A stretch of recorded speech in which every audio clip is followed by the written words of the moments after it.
Hello, everyone. Thank you all for joining. Welcome back. Ladies and gentlemen, boys and girls, nomads of all ages, Metaverse Nomads, thank you for joining us today for our 51st episode, if I believe. Right? Yep. Okay. 51st episode. And we do have a special guest who is to join, maybe in a while. And if not, we're going to continue as we always do, no matter what happens here on the show. So, how's it going, everybody? How are you, Jess? I'm going well. I got a kind of a starter question for folks that are joining us in the comments there. I'm curious to know, and this goes for you guys too. Like, what's the last game you guys played? For me, I've been digging back into Going Medieval. It's a game I shared with Fancy Hat some time back, and that game just has legs and playability. And we're all gamers, but a lot of times we don't talk about like what are we playing right now. So that's what I'm playing right now. Going Medieval. Yeah, I hopped on Stellaris just recently, but before that, I was just playing Super Smash Bros. I love the intensity and the excitement of just ranking up. Nice. And besides that, a Web3 game, Axie Infinity. So the version 3 is pretty entertaining, and there's a lot to do there. So that's what I've been doing as of late. Hey guys, But, yeah, yeah, I've just, gone back to my comfort game, League of Legends. Been at it for a while. Take time off here and there, but yeah, it would always be there, I reckon. Nice. Yeah, so I guess it's been a productive week across the board, even though the bear market is amongst us. And I think there's a lot to look forward to as well. There's been a lot more communication across the board with teams from different projects. One of them being Star Atlas, and I'm sure if you're interested in any other games, you've probably heard some crazy developments taking place as well as demos of particular games. So we'll be covering one of those more popular ones here, just for our general news coverage of games. But the main segment will be on Star Atlas, as it usually always is. But let's cover some general news. I guess let's share a screen here, and by all means, if there's something that stands out, share your opinions and thoughts, and let me know if you see my screen. Because I'm on one screen right now. I do have my laptop. Yeah, I added it in. Cool. A little ghetto setup here, but got to make do what we have. But yeah, I think this is worth noting again. I don't know if it was on June 22nd that this popped out, but Spotify adds NFT gated options for online retailers. And last week it was mentioned that Reddit was hopping into the space. And there's a lot of talk of and how it's worded in ways where NFT isn't used. So these mainstream publications, Decrypt is one in the Web3 space. I wanted to look up some statistics with how big Shopify was, because when we talk about adoption, this is a major component to that, right? Traditional companies getting into the space that have a lot of viewer and activity depending on what they do. So here we have some notable bullet points for the top visited 1 million websites. 2.6% of them are Shopify websites. And then top 100K websites is 2.91%. And then top 10K websites is 4.45%. So Spotify has more than 3 million active websites. So as far as adoption is concerned, them talking and mentioning NFTs in any way, and then also integrating it into their website is going to help with that as far as adoption is concerned. So yeah, not to go too crazy into every statistic here, but Shopify is known and worldwide as a go-to. And so I just thought it was pretty interesting to note that everyone's coming around. No, it doesn't matter. There's going to be a huge timeline, and on that timeline, you're going to have major companies from the traditional world just jumping in, and it'll continue to happen. But yeah, what do you guys think about Spotify? Any thoughts specifically? Or Shopify? Yeah, it's. Yeah. So I'm sorry. I'm so sorry. Yeah, Shopify, right. Shopify it has over the years become that go-to off-the-shelf e-commerce storefront for a lot of people. I've helped a lot of clients over the years get set up on Shopify. So it is interesting to see that they are looking to integrate NFT as a gateway. My question is in what is exactly going to be the application? So and I'm trying to see if you've got anything here that mentions it. So for example, let's say that you have an NFT in your wallet that is verifiable through this gateway for Shopify, then it only allows those people to make certain purchases, or have they gone as far as to, if you have this NFT verifiable, then all of a sudden it entitles you to a discount? I mean, I'm curious to see different ways that they use this. Right. So, yeah, what is it? I could just read off this right here. So, what does this matter? And to what you were saying for why in the first place, and what you're able to do, it means that the future, it means that the further the Web3 shopping about exclusivity, and while NFTs often are oversimplified as digital art, JPEGs, these unique blockchain tokens are that signify ownership over an asset, are increasingly being used as membership passes. So, I'm sure that there's going to be something of the sort where you're going to be having exclusive discounts. But again, it says token holders connect your crypto wallet to unlock exclusive shopping experiences. So what those are, it doesn't go into detail, but from early access drops to limited collections of one. So I guess that would be, the beginnings of having this token gated shopping experience, which will expand upon. But what's going to come on the heels of that is, as soon as they can associate digital wallets and NFTs within with certain online transactions, then next will come targeting and retargeting of offers that are specific to people that have those NFTs. Yeah, and it looks like they're in good hands. They got Doodles, World of Women, some relevant names in the space, Cool Cats NFTs. So as far as what the team and what's being built behind the scenes, I think it'll be a success from what I just know about these projects in particular. So one way that it could be used, here's an example. So let's say that Star Atlas decided that it wanted to use a gated NFT storefront. So that means that any Star Atlas NFT, be it a ship, something like that, if you have X number of ships, or if you're a poster holder.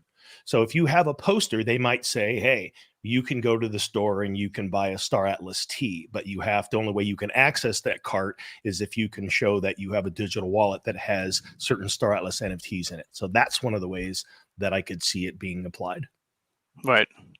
Yeah, the gamification of it all is going to just be an interesting thing to see who does it a bit different to garner the most attention.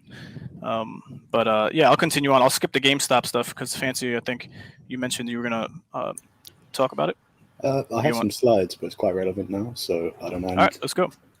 Yeah, so GameStop, they launched their NFT marketplace this week, and yeah, it's only been out a while, but it's gotten quite a lot of action already compared to stuff like Coinbase NFT, which this article here talks about. It's already surpassed that.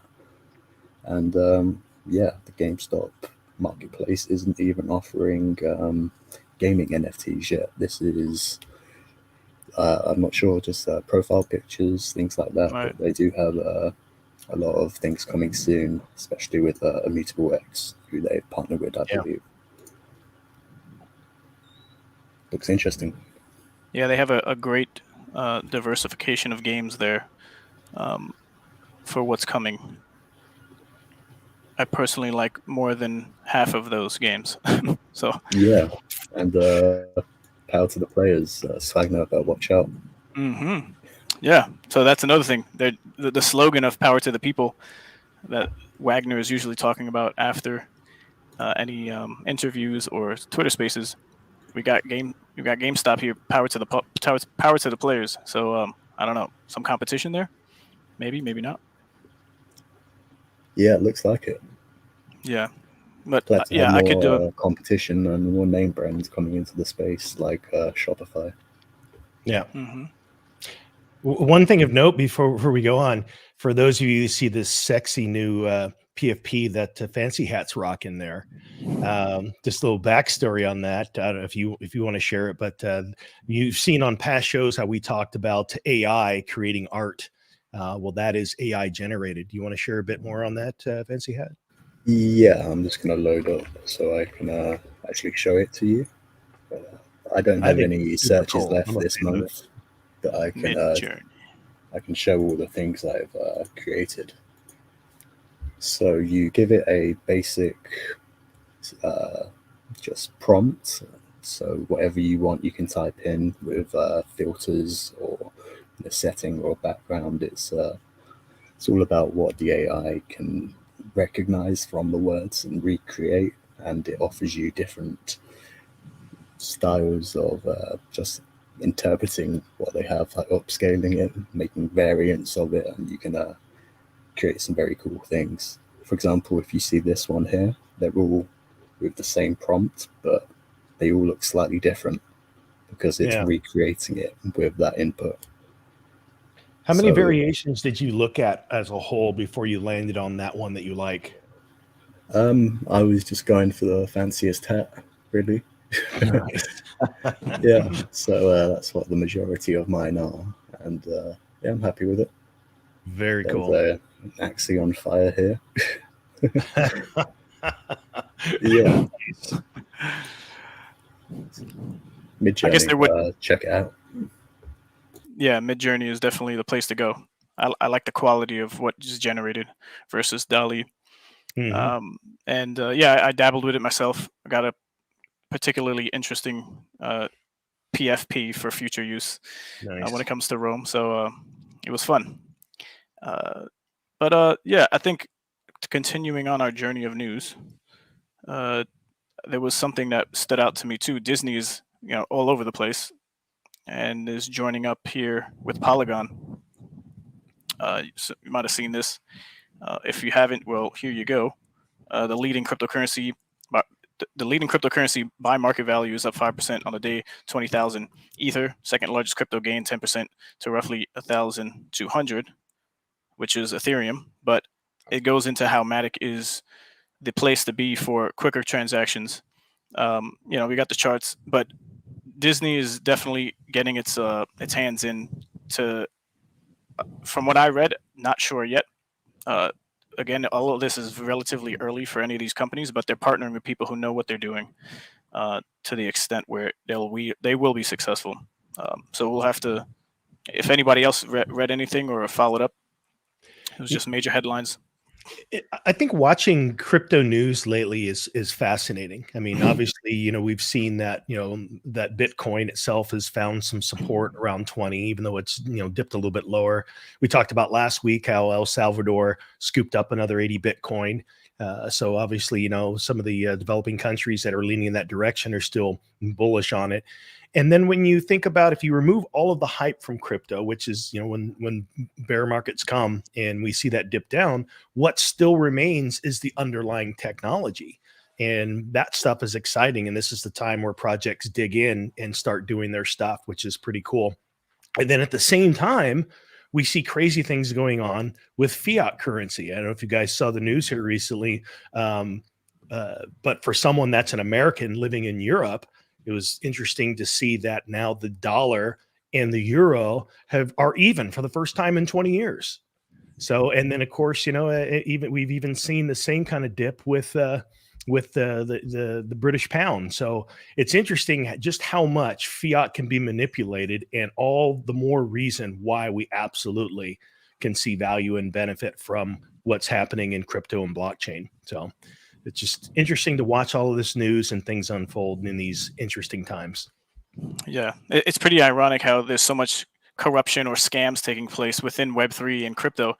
But if you take a step back and you actually learned as much as you did about the monetary policy of your country and of the world, you would be just as or even more surprised about what's going on. And I'm not the expert myself, but you do enough rabbit hole traveling going downwards, and it's nothing but shocking, I'd say.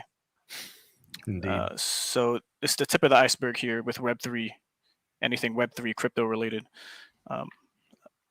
So yeah, well, who knows about Tony Hawk, the most famous and most successful skateboarder? Just to bruise through these. Yeah, he's that guy everyone thinks looks like Tony Hawk. Right. He is also partnering with the Sandbox here, so it's a interesting development, but not shocking.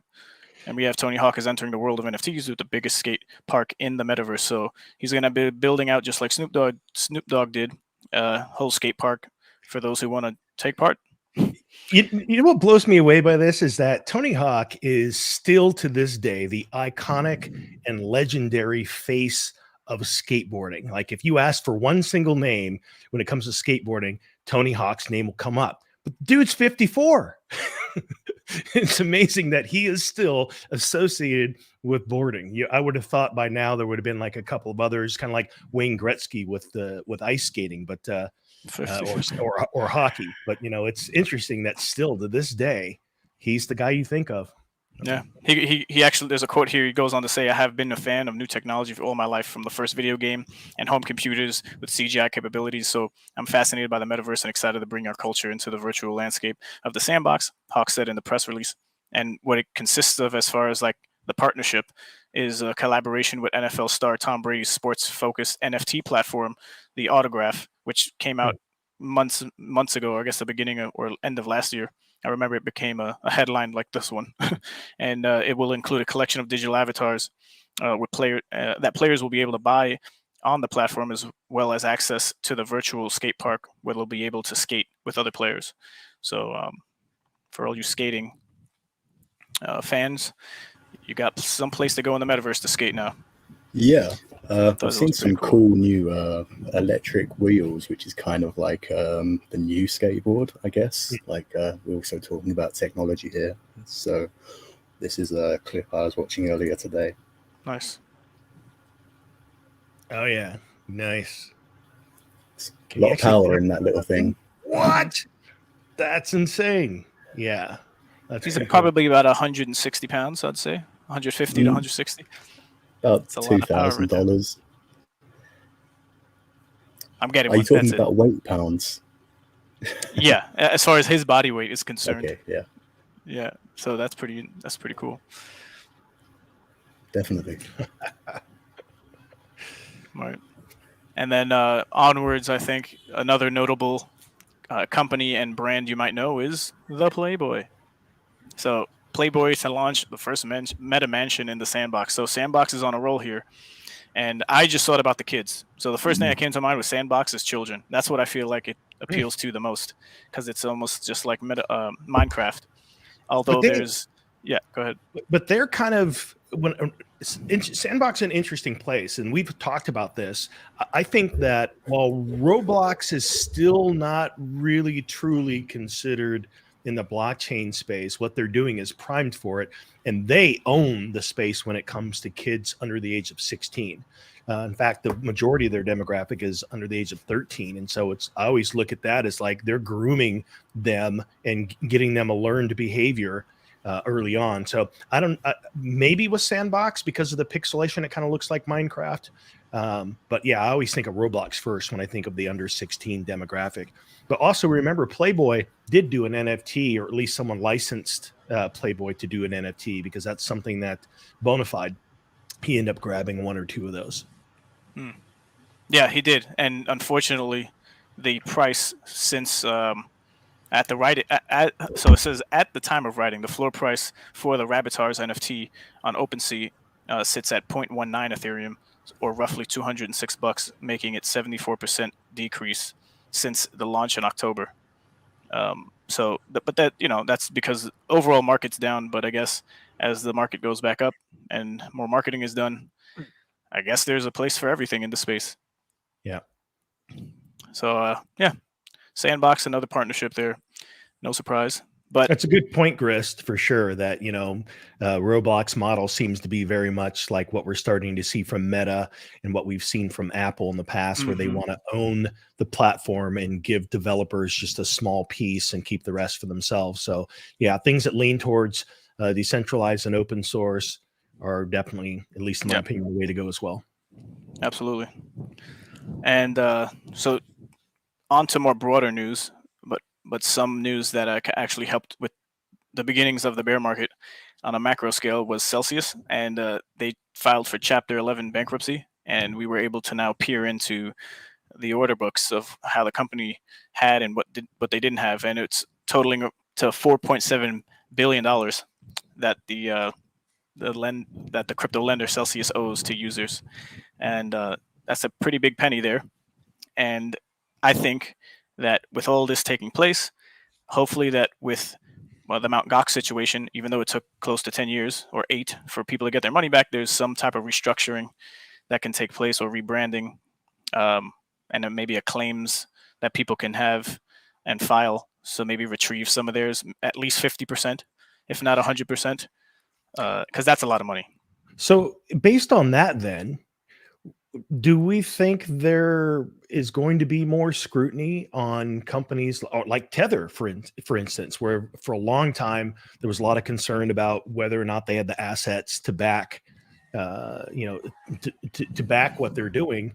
And I've heard recently that someone suggested that they have. I'm not up on it at all, but it just seems to me that when a company like that has so much extended to what could totally wreck a lot of people, is more scrutiny good? Because I mean, I don't know. I'm on the fence, because I always still like the idea that, things can best be handled through smart contracts on blockchain, rather than all of a sudden you have these companies that are now filing, bankruptcy and leaning on traditional court systems. It's like that seems to be steering away from what smart contracts were originally designed to do, be trustless.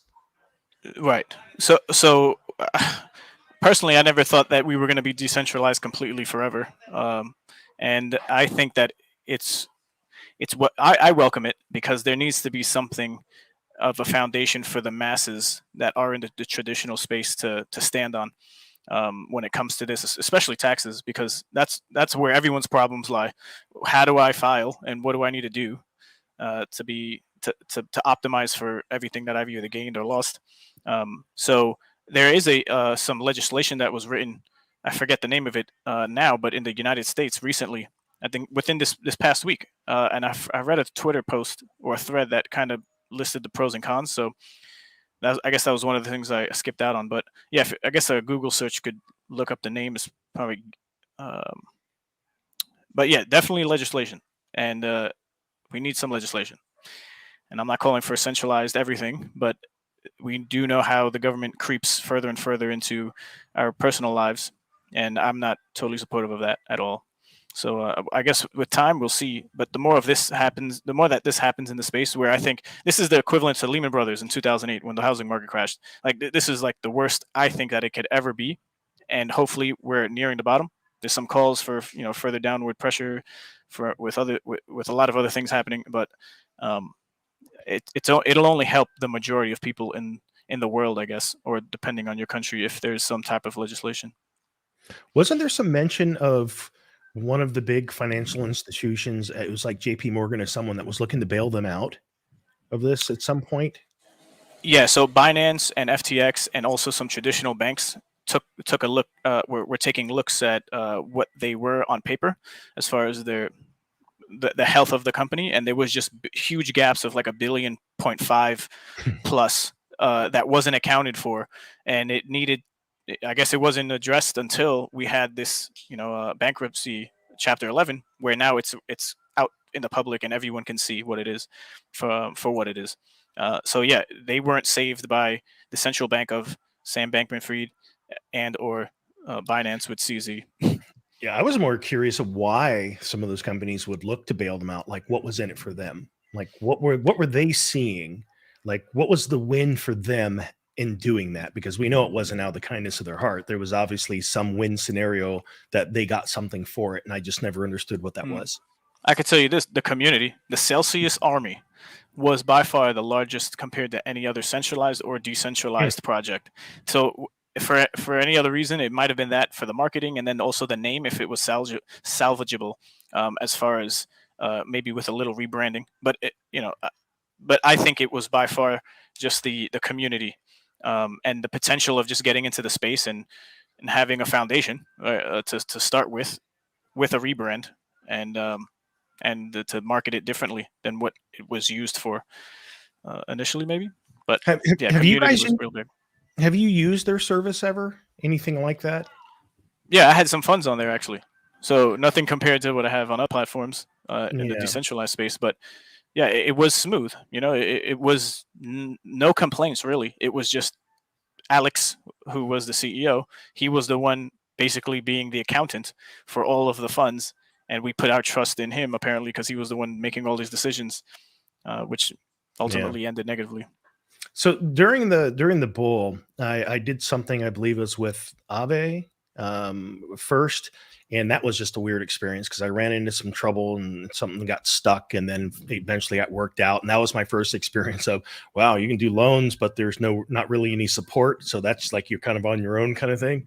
And then later I did one with Celsius, and that too, it felt a lot easier. The process was smoother, but in both cases, I just kind of felt like, man, I've got funds locked up here. The interest rate was great. I could use those funds to further do things that I wanted to do during the bull market, but it was just still weird that my funds were locked up somewhere. And so then I just didn't sit with me, and I'm like, I'm done with that, paid it off and pulled it all back. Yeah. I never really liked doing those types of things. I see the benefit of doing that. You leverage other people's money or your own, and then you build upon it. And I just think it's still too early. And, I dabbled in it with small amounts myself. Ave, I started as well as the first. But soon after that, I guess it was during the times of just everything going up, up, up, up, where it's just like, why do that? Why take the risk of locking your money up when you can move it around and make more somewhere else with just the appreciation of what was happening at the time during the bull market? So, my kind of logic in that is like, I was thinking like with Bitcoin and Ethereum and some of the other top cap coins, that it's like, you know what, I'm hodling that anyway, so let me put it to work. That's kind of what my thinking was. But then still, I just felt weird when I had it in there locked up. It's like, yeah. And at the time, I guess Ledger and Trezor, I'm not so much sure about Trezor, but on the Ledger side, now you're able to stake more of those types of tokens that you would never able to do before, and earn those rewards for those passive holdings you have. Yeah. And it's way less riskier. Yeah. So I like how everything is coming along too with that in mind. I guess rewarding people who are holding the tokens for projects. Yeah. In a safer way. Mr. T, that was my sentiment exactly. Not my keys, not my crypto. Number one rule. But yes, some good news. The money is still in the space, and it doesn't mean that we're down and out. So Anabolica Brands, one of the biggest game developers, but also funds, I would say, hits a $5.9 billion valuation as crypto winter deepens. So we have blockchain game maker and crypto investor Anabolica Brands has secured $75 million in a funding round that values Hong Kong-based company at $5.9 billion. So investors of the round include existing backers of Liberty City Ventures, Kingsway Capital, 10T. I'm not sure of these names. I haven't even looked into them yet, but I can only imagine the trust and the confidence that they have to do such a thing with that amount of money. So Anabolica Brands has always been around, funded a lot of projects. When you look at partnerships, they're always there. So it goes to show that there's still something to look forward to in the space if you're not really keeping your ear to the ground with what's taking place as far as developments. They seem to have their hands in everything that's crypto in the space. And so my question, and I don't know enough about their history, and maybe some of you watching, or maybe even this, Ray, like, what were their biggest wins that where they really did well? I mean, obviously they were a big part of Axie, but what is that? Were there other projects where they did really well during the bull market? Because even during the bull, and then now even in the bear, any new project that seems newsworthy, you look at their partners, you see Anabolica everywhere. Yeah, I think it simply is that where they were ahead of their time. I haven't kept up with them as I do with any particular game that I'm invested in personally, but I, for a fact, always saw their name, and their connections run deep into the space, even back in 2018 when there were hardly any NFT games that were being developed or even playable. So they must have had some great foresight to just put down and raise enough. So the origin story of Anabolica Brands, I'm not totally aware of, but all I know is that they have influenced the space, and I think they've done some things along the lines of education as well, which really put them ahead of other companies as they were also starting up off the tailcoats of the success of either a Web3 game or Anabolica Brands themselves. But yeah, like they're just in every project. So you plant those seeds across every project, and if 9 out of 10 might fail, but that one is the one that you make all your money back. Essentially, it's to scale. So what they were doing is more or less what we were doing as individuals with these NFTs for particular games, with us thinking, or tokens, with us thinking that we would make a get rich quick type of situation. Yeah. But yeah, it's piquing my interest more now to just jump in and dig deep. So I'll do that myself. But yeah, this is a point that I wanted to make with the community here on the live. Is like, there's no question. This is from what he's saying. There's no question that the fundraising environment has become more challenging, but at the same time, the current crypto climate has also enabled more users to gain a better entry point to the open metaverse. So Yatsu, co-founder of chairman Anabolica Brands, said in an email, "Of course, we have to be a bit more prudent, but we have a long-term vision for the space, and we are both committed and patient." So there's a lot to take away in that little paragraph, where if you're out there trying to raise money or starting, you really just can't go off anything that took place last year when it was all WAGMI and GM, and even the phrasing of words and things that attract money as far as investors are concerned. There needs to be a reworking of that. And I personally experienced this topic of conversation in NFT NYC, and then also with our founding members here of Rome, as we have conversations with people outside behind the scenes. And it's just like, even our guest today, hopefully he's able to reach out. I know it's 1 p.m. in the Philippines, 1 a.m. in the Philippines, where he's located right now. But Garvey, who is the director of student education at Twitch, we had a call off just last week, and he was saying it's a different landscape now when it comes to fundraising, investors, and the type of money that you'll be able to get. But it's still possible, as you can see.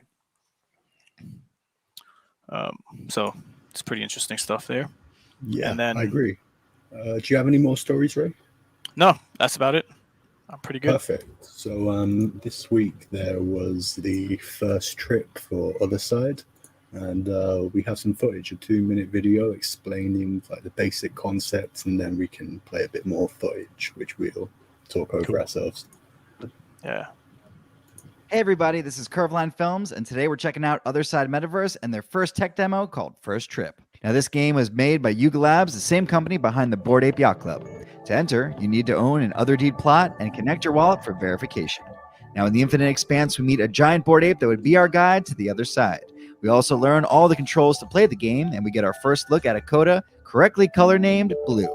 And then this happened. Voyagers, see you on the other side. Let's go! Oh, let's do this! Yeah. In that moment, we finally get to see our first look at the other side. Now, this area is called the Swamp, which is the original area of the Bored Ape Yacht Club. To get around, you use these jump pods from area to area and get through the island quicker. We made our way to the Sphere, where we would get more directions about our journey. Here we would meet our fellow voyagers, many of whom own Bored Ape or Mutant Ape NFTs. And we got a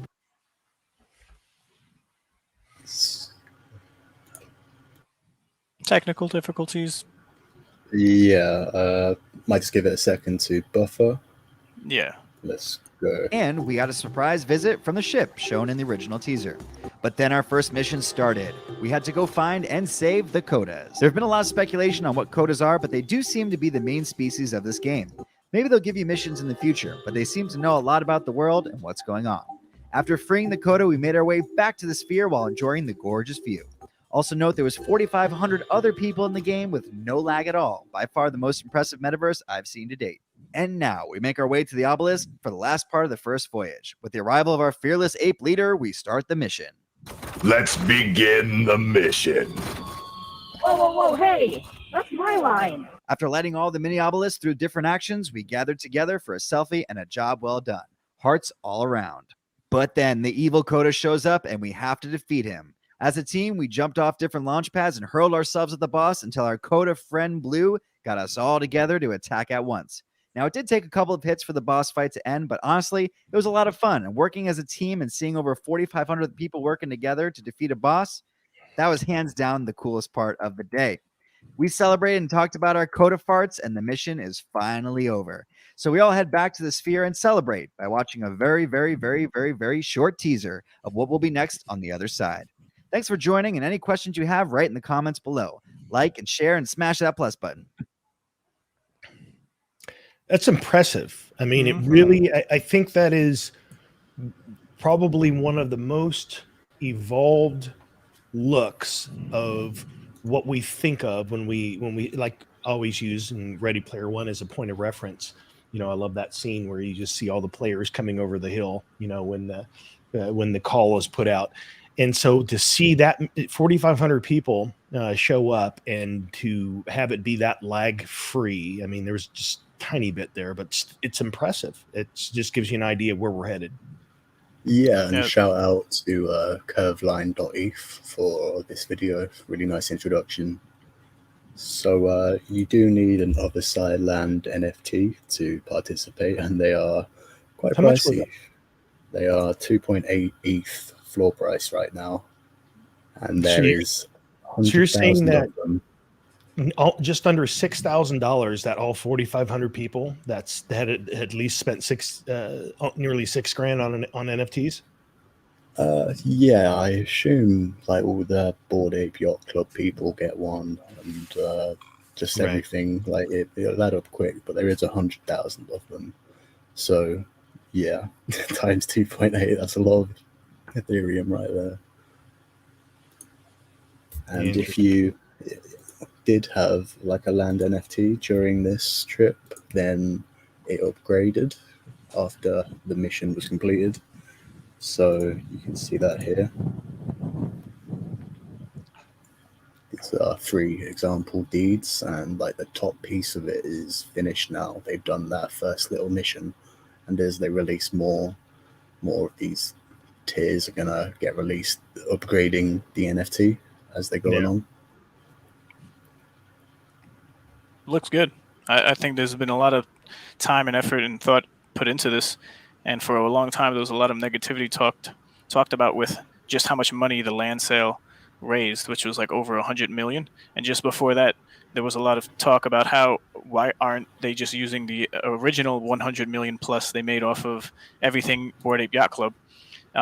So I don't know. Maybe people are satisfied now that they raised another, because they were calling them extractors, right? The whole project, there was a lot of FUD around Bored Ape Yacht Club, and for particular reasons, there's many of them.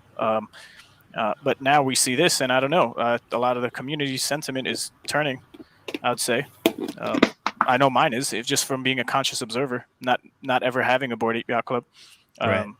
The consideration is there to want to be part of this experience, just for the experience, not necessarily to make any money off of anything. But this is where I see the whole place going, and every metaverse is eventually becoming this, because this is what's going to have mass appeal, in my opinion, for majority of gamers. I think this is what we always dreamed about on some level. And I see Star Atlas. Where are you? Where are you, Star Atlas? This is something where I guess the showroom would be. This would be phenomenal if you could just hop into a showroom and do something of the sort. On a much more basic level. But Improbable is a great company, apparently, and maybe it's something to look into as far as Star Atlas, to see how they can help, if any help is needed or wanted, to become anything like this. So, yeah, Star Atlas, check them out. Yeah, definitely. And just this boss fight is insane. It was lasting for like 5 or I'm not sure how long actually, but all these different people participating, and then you see like the big Bored Ape, like they're just a giant. That's really cool. Yeah, and it's quite a like basic thing at the moment. Like there's almost like dungeon masters, like people talking. Let me unmute it for a second. It's quite laggy. But that's I guess. And I liked how they did kind of, like they had that big amphitheater. So when they kind of do their version of a town hall, or they're releasing a message of some sort, they're able to do it in this environment. I think that's cool. I think that's what all the developers are working towards. We've heard Gala talk about wanting to do that, town halls in a big open space within Miranda's. Obviously, Star Atlas would be looking to do something like that within the showroom. So yeah, it's pretty cool to see application of a developer releasing information and doing somewhat of a kind of a town hall experience in a big amphitheater like they showed earlier. Perfect. Yeah, And Grist is going to share some more videos from Improbable with me, and I guess we'll do another follow-up over the week. yeah, Cool. sounds good. Awesome. So, And yeah, I guess the big red guy in the middle. You can go on. So a couple things when I see this here that come to mind is that for me, what we're seeing here is in many ways it's novel, meaning like this is not, I don't think it's the end all be all experience that we look forward to in the future where we can be one of, 10,000 people battling, some boss mob.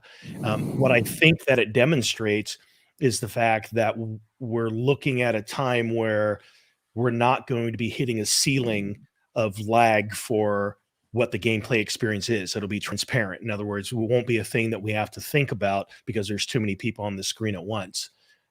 That's kind of what I think it leans towards, but I don't think it's like, it's great to see this, but I don't think everyone's looking forward to, hey, how can I battle, some boss monster with 9,999 people? Yeah, I see like value in this being like a one-time event where it's not repeated, and like as many people try to turn up as once. But if you put it on a loop, it would get quite boring, old if you're just supposed to like jump into the big red guy in the middle. Right. Yeah, but it definitely has its place, and it would definitely give much more attention when any game is able and capable of doing something like this. And like I said earlier, I think this is the route that everyone's going to take. There's a lot to take away from what they're doing, and I think they're positioning themselves to be a leader, if not already in a lot of people's minds, outside of an Axie Infinity for what they did, because there's nothing else like it comparatively. So. Yeah, I agree, and it did look great. I agree. So, yeah, that was Otherside, their first trip, and I guess we can move into Star Atlas since our guest isn't here yet.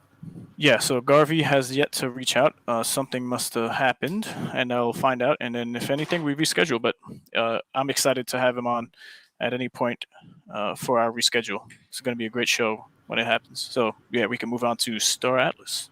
Speaking of schedule, we're starting to get to that place where we're actually scheduling stuff a month plus out. We've got a number of other guilds that we're going to have on here. So yeah, a lot of good shows in the lineup. Yeah, that'd be fun.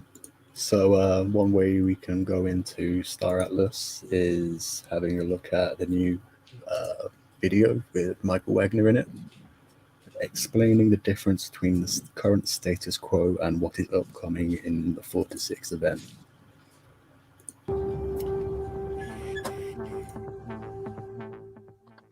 Gamification saturates almost every element of your on-screen life, even if you aren't immersed in Battle Royale. The makers of Web 2 applications, vying for your service and your data, realized that gamification motivated consistent participation and long-term engagement in their users, and so embedded game elements into each and every point of industry. The makers of Web 3 are doing quite the opposite. Rather than embedding games into each and every point of industry, we're embedding each and every point of industry into our games, building new bottom-up businesses, prioritizing restlessness and equity from what results.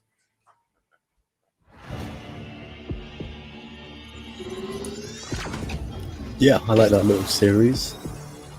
It'd be good when we have a whole catalogue of them with loads of different questions and answers, and Yeah.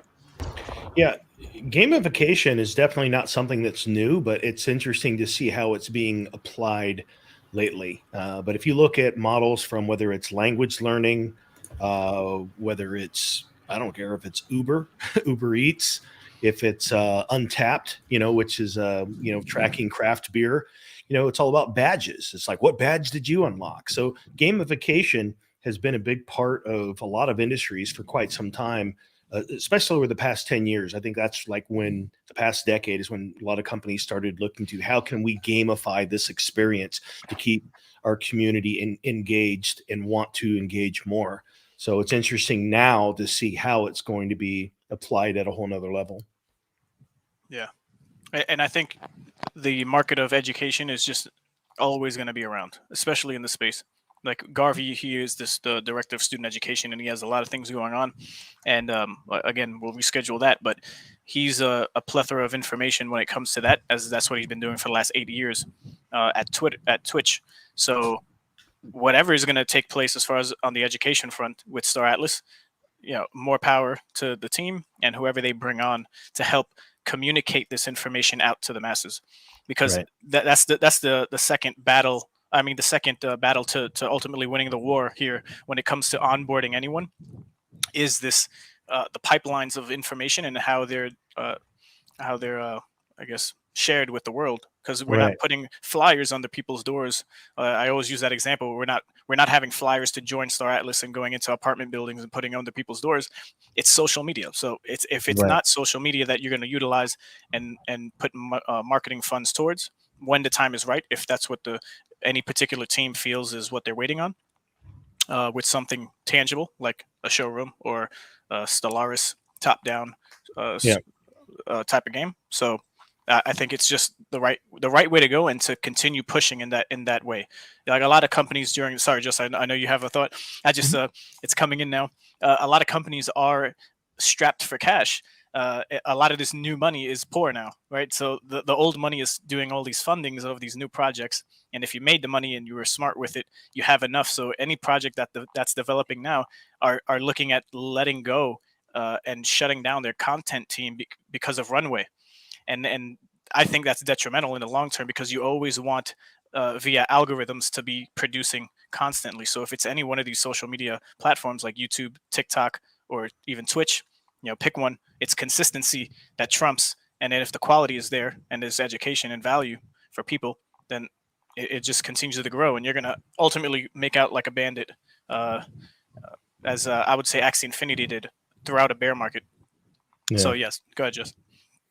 I was just going to say that the biggest hurdle that the blockchain gaming industry is up against, and the reason that we keep talking about education, is that we're talking about how do you incentivize someone to change their behavior. The behavior right now is they play games, and they play it on Steam, they play it on console, they play it many different places. But now we're asking them to use a wallet, use crypto, learn things that are foreign to them. And the question in their mind is why? Why do I need it? What's in it for me? So we're asking them to change their behavior. I mean, I think a good example of that is like when social media came out and Facebook. Like Facebook, now it's like where everyone's mom and grandmother is, because that was the way for them to connect with their families. So that was their incentive for doing it. But now that they're on there, good luck getting your grandma to go over to TikTok or to Instagram or anywhere else. It's like, no, they went through the pain and suffering to figure out how to use Facebook, and that's where they're going to live until their dying day. They're not going to another platform. So gamification tries to incentivize people to change their behavior, to give them some reward for making that shift.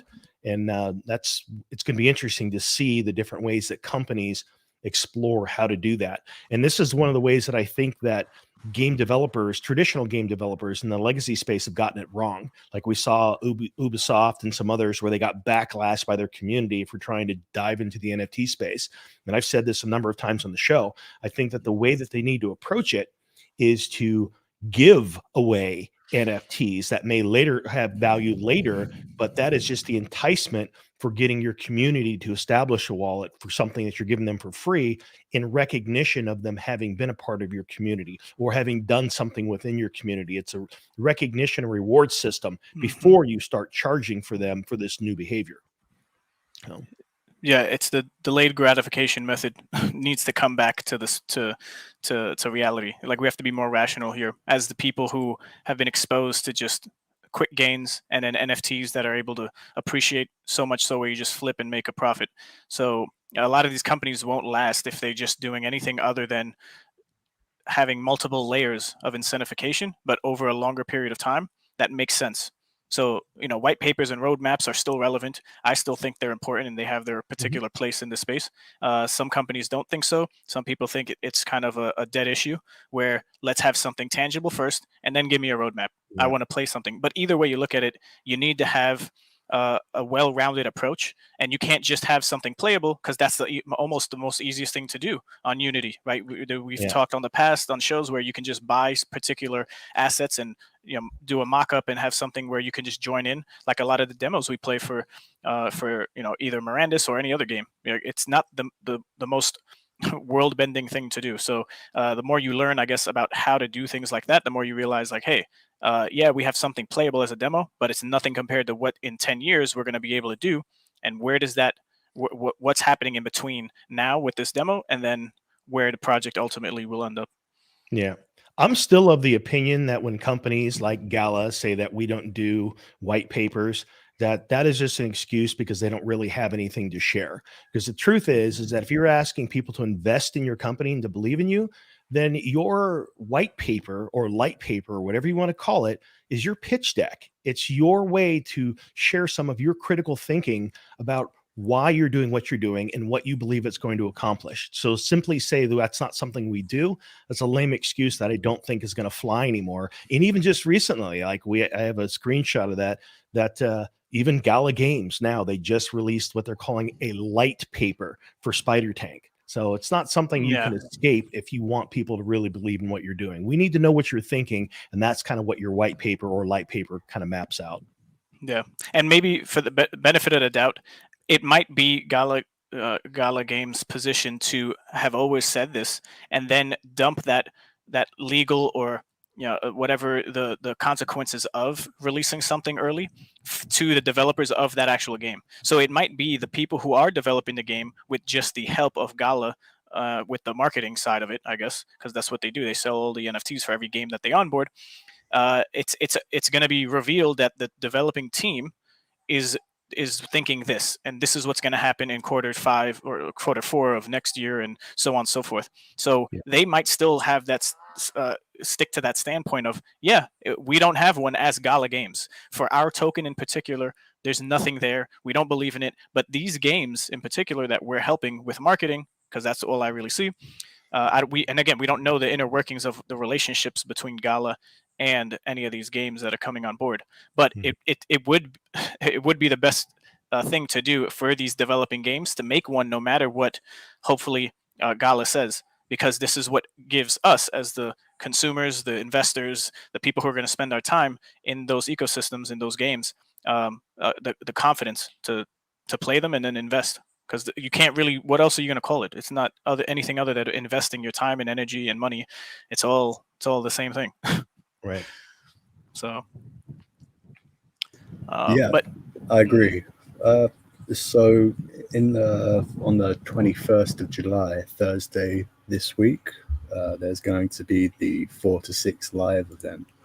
And from the Twitter space we saw, it does seem like there is going to be quite a bit of alpha.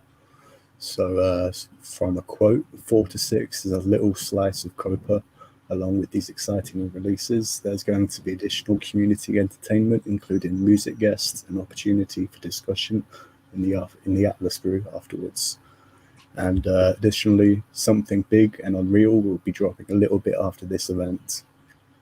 So I'm looking forward to seeing what that is. That was taken from a quote during the live chat. Yeah. And we're likely to stream that on here, even though every time we stream events like that, we just get beat up with copyright claims from Base Jacket and everyone else. But, it's all good. I think there's value in us streaming it because not everyone is able to access Discord and the other, distribution mediums that they've used in the past. Yeah, I agree. Might even jump in with our own commentary during the moments where we would get striked, so it will stay up. But looking forward to it. So stay tuned this Thursday. Yeah, for our live reaction video.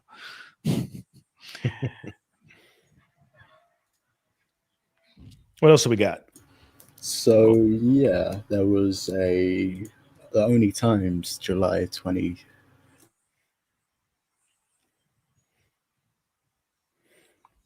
Coexist. ONI Times. Issue number 1. That's right. So Fancy, if you're talking, I'm not sure. I don't hear you on my end. That's my bad. I've muted. Oh, okay. So, So, ONI Times. Yeah, they release one every month, and yeah, a lot of content, about 30 pages, and 4 or 5 of them include questions with Swagner. So yeah, this first question is about how the devs view Copa, and they think it's an incredible success. They talk about all the decks and what they wanted to do and the prizes they dropped. It was interesting, but not enough to like read out completely. So, what do you think of this question, guys? Is Star Atlas looking to guilds to be a primary source of growth for Star Atlas? Actually, this is the question I was most interested in, and this is actually a question that I asked, and much appreciation to you, Lumina, for dropping this in here. And it's a big question that I think is on a lot of our minds, and that is like, what is going to be the relationship with guilds and Star Atlas? And of course, Star Atlas is making the rounds right now and speaking to the different DACs, and that's kind of how they're referring to the guilds, at least the guild participation within Star Atlas. Like, what is that relationship going to be? They're looking for ways to figure out how they can work with guilds on 2 fronts. One, what we're trying to accomplish in game, whether that be connect with their developers for creating development resources that are utilized in the game. That's one. And of course, that creates a revenue stream for the guild itself. Because let's be real, there's 2 sides to how people will participate in Star Atlas. There's player-owned assets where players show up and you have assets, and then you utilize those assets and you get rewards and missions for that. Then there's the other side where it takes a lot of guild resources. It's a full-time business to run a guild, and you need people to do it. And so the question becomes is, what is the guild reward for doing that within a game? And so Star Atlas is looking for ways to collaborate with guilds. So whether that's through taxation, that guilds are able to use their in-game resources for collaborating a bunch of players, or whether that is creating supply chains and things that are only available to guilds through the loyalty point system that Star Atlas is incorporating. So it's pretty interesting to see here. And I didn't get the gist of this, but actually, let me take a look at it. I want to read his reply here. Yeah, it's a good one. So the question is this: is Star Atlas looking to guilds to be a primary source of growth for Star Atlas? If so, can you share more about what the model might look like? At this time, a guild with guild-owned assets is at a significant disadvantage. Scream will not have any way for a large wallet like the club or YGG or others with large single wallet holdings to allow guild members to manage those assets. So while there seems to be a lot of focus on guilds, what is the incentive for guilds in Star Atlas? And at what stage of Star Atlas will guilds be able to earn separate or in addition to individual players? So again, that is the question. Like, what is in it for a guild or a DAC as digital autonomous corporation, which is kind of essentially what the guilds are going to be called within game. So Wagner's reply is, I would imply that we are targeting guilds to be the primary driver of growth, though we do recognize the potential DACs recognize the potential that DACs represent for user growth through recruiting campaigns. And we actually have a new referral program rolling out this month. It is important to us to provide infrastructure to reduce burdens DACs face in bringing new members into not only Star Atlas, but in many cases into crypto for the first time. However, we're in a challenging position in that much of the infrastructure needs to be developed, as the tooling simply does not exist in Web3 gaming or on Solana specifically. In terms of priorities, we need to ensure we focus the majority of our time on game development in the present phase. But we will look to expand resources to DAC tools as the team scales and we ship gaming products. I will note, as an aside, that these tools that need to be built offer a sizable opportunity for the community members capable of building such features. And again, were an element we wanted to showcase during COPA. The beauty of blockchain and Web3 is that these tools can be developed and integrated in a permissionless fashion into the Star Atlas ecosystem, much like the club's pit stop program, and proved to be immensely valuable to the creator. So I think a lot of this is still gray. And based on this answer, it just kind of reiterates some of the things we already know, is that there are two fronts. The first front is marketing. What is Star Atlas going to do for marketing? And there's just still a lot of unknowns. I've mentioned to the Star Atlas team that I think they should be marketing now. If you are going to sell more ships and you're not marketing to grow your community, then you're putting buy pressure on your existing community, which means the value of the current assets are going to go down. So if you're going to continue to sell assets without marketing, that's not exactly fair to your existing community. So my hope was that they would look to how they can market to offset that. And one of the ways they're looking to do that now, it seems, is they're going to have a referral program. What does that look like? We don't know. Does that mean that we get loyalty points? Are those loyalty points faction based, or is that at a higher level? And then can those loyalty points for a guild be used to buy ships? What does that referral program look like? I've worked with a lot of referral programs in the past. I've actually created many referral programs and consulted on companies starting their own referral program. So I'm curious to see what this program is going to look like. So that's the one side of the equation. The other side is what are the incentives for a guild within the game? It sounds like a lot of the tools that we're looking to see if Star Atlas is going to create those, they're saying, hey, well, we could, but so could you. So that's going to be an interesting thing, is like, if we do create them, what is going to be the process for integrating them into Star Atlas? For example, we do know that Star Atlas has created a wallet mechanism that integrates with Unreal Engine, so that you can actually connect a wallet, which presents a lot of possibilities. That means that if you have an app that connects to a wallet, you might be able to have some functionality that exists within Star Atlas or even in the showroom that a person can access specific to the tools you created without them ever having to leave the showroom. So still a lot of unknowns, and it looks like Star Atlas is kind of leaning to say, hey, well, you tell us what you want, rather than having a fully crafted plan on how they plan to help DAOs, DACs, or guilds.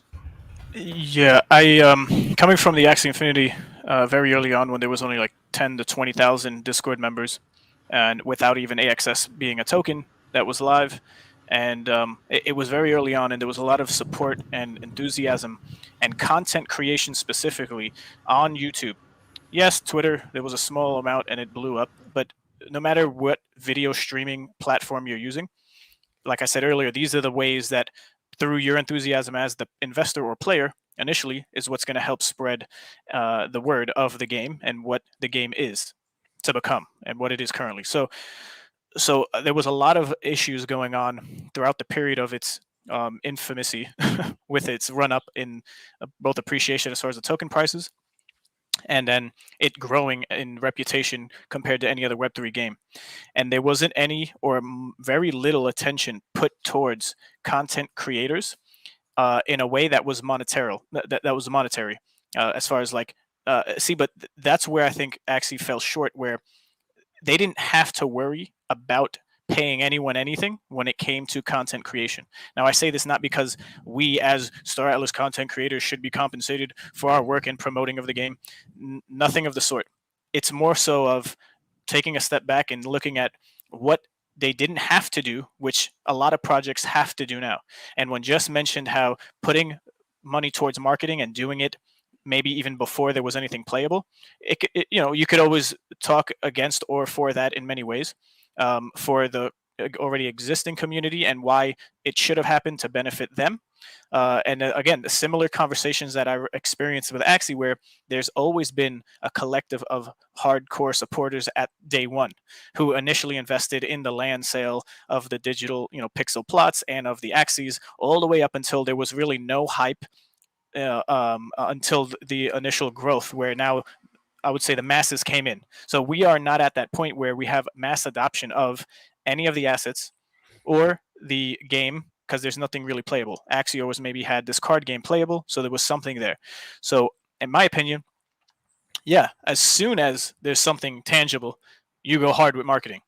And I'm not to say that you do 110% of all the funds that's allocated towards marketing to be used, but I'm sure there's a strategy, because that's what ultimately needs to be had, a plan for marketing.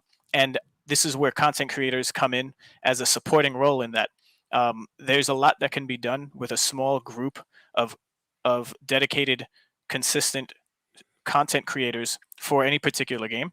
And I just see how it benefits the projects of any project when they put more attention, and not, because it's a two-way street, right? There's a lot that the project needs to develop, to learn from, and what better way than hearing people talk about it on stream as they promote and talk about that particular game or other games in the space in general. So if there's any type of healthy relationship between content creators, and there's a light at the end of the tunnel for any content creators that will come onto the scene, that will just be a promising thing, and it would help both sides as far as adoption and bringing more people in, because as the saying goes, optimize for attention drives attention, and then which attracts capital. So if at the end of the day anything that survives is in need of capital, then the reliability and the stickiness are the key factors here. So I commend the team already for doing what they've done, because it is sticky, just with what we had with staking ships, the photos, the artwork, the constant communication and feedback from the foundation room. But the next level is what we're all thinking of, right? We're all anticipating what's next on this quote unquote roadmap. And if it's not stated in the actual roadmap as far as a category just dedicated for marketing, then it's kind of an open conversation. And we as Rome are more than welcome to continue what we're doing, and then even then some, in collaboration with Star Atlas, if there's a need or plans for anything down the line. So kudos to everyone who's doing content for Star Atlas, the community, the guilds. It is partially up to us, and has been for a little while, to optimize for attention rather than maybe some other things that you wanted to focus on more so, because the lack of, I'd say, marketing when it comes to Star Atlas. But again, we're in the growing phase, the building phase, and there's many more phases, I guess, we're going to be going through that we as the people on the outside aren't even conscious of. So yeah, I think there was a lot of great points there, Ray.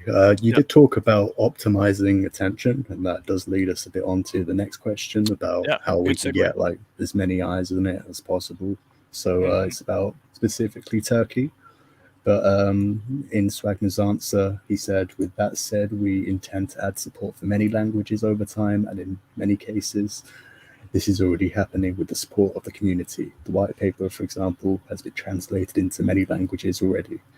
And this is the sort of thing like the community can do for themselves and just their members, but it helps Star Atlas like immensely. So shout out to Coexist for doing that for Turkey. Yeah, speaking of which, I'm curious your thoughts on this Lumina. Like, how much does it inhibit adoption in Turkey by having it in English only right now? Obviously, English has become the universal language in many regards. You can't be a pilot and travel the world unless you know English, that kind of thing. So it seems to be like, fortunately for me, I can't imagine if like Mandarin was my first language and I'm trying to travel the world. So it's fortunate that English seems to be the first way that games and developers lead. But I am curious for those that, like, in Latin America and other places where English is a second language, how much of a challenge is it for you guys in Coexist to get player adoption without having more information, white papers and things like that in Turkish? So if you could drop that in there, Lumen, I'd be curious to know. Yeah, while we wait, there's a comment from Wesbit about other projects holding off on marketing too, so it's seeming like a trend. And it does make sense, like, if we are in the moment we are. But we did just come out of a bull run, and that was the time to market. So if there isn't anything yet, then it does make me a bit hopeful for that light at the end of the tunnel, as Ray said earlier. I don't mind holding off on marketing. My challenge is that quit putting buy pressure on your existing community. If you're going to sell, it's just like there's supply and demand. That's just like that's e-commerce. That's commerce in general. It's like you have to have a market to buy your goods. You just sold $200 million worth in 2021. Or I think they said the actual number was 180 million. So you have a war chest now. That's great. But why continue to sell new ships if you are also not growing your community through a marketing budget? That was my thing. If you want to put off selling ships and you want to put off marketing for now, that's fine. But if you're going to do one, you got to do the other. So Luminous says it's too much. Yes, English is very widespread, but a lot of the crypto traders know English, but not to the level where they can understand it properly. Yeah. Plus, just because of this, they do not really know what they're investing in, simply just buying coins, trading without even knowing. That's the main reason we created the UE5 game. Yeah. And I think that's awesome because you guys become the bridge. You're kind of like, you're the ambassador, to the Turkish people for this growing blockchain economy that is developing into Star Atlas. So that's cool. Terminology of finance is sort of requires a high level of English. Yeah, there's a lot of people who are fluent who don't know the slightest thing about finance. You put them in front of terms they don't know, and it's like another language. Right. Yeah. I was on mute, but I wanted to make a point of if the community cares more about the token and NFT prices, then the community, then like I guess if that's the basis of what the community cares about more so than any gameplay, because there might not be any, then that's where the main focus is. So converting dormant community members into community builders through whatever marketing that there will be, right, with incentivication, with the programs that are going to be released, is just a great thing to do. So a lot of Web2 companies are driven and supported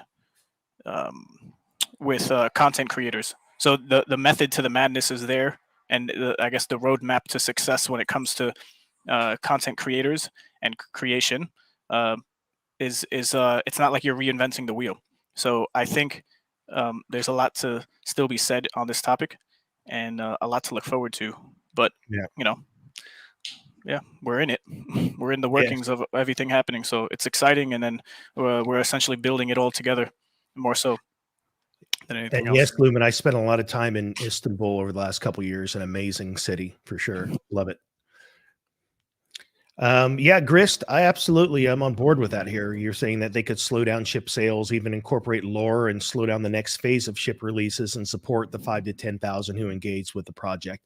Yeah, I mean, that's the sentiment. And I understand if you want to continue to build your war chest, but match it with an adequate amount of marketing so that you grow your community, so that new people can take on the burden of purchasing those assets rather than expect it to be from the community who's already supported the project thus far. Yeah, I guess it's worth asking the community if anyone's going to respond back live.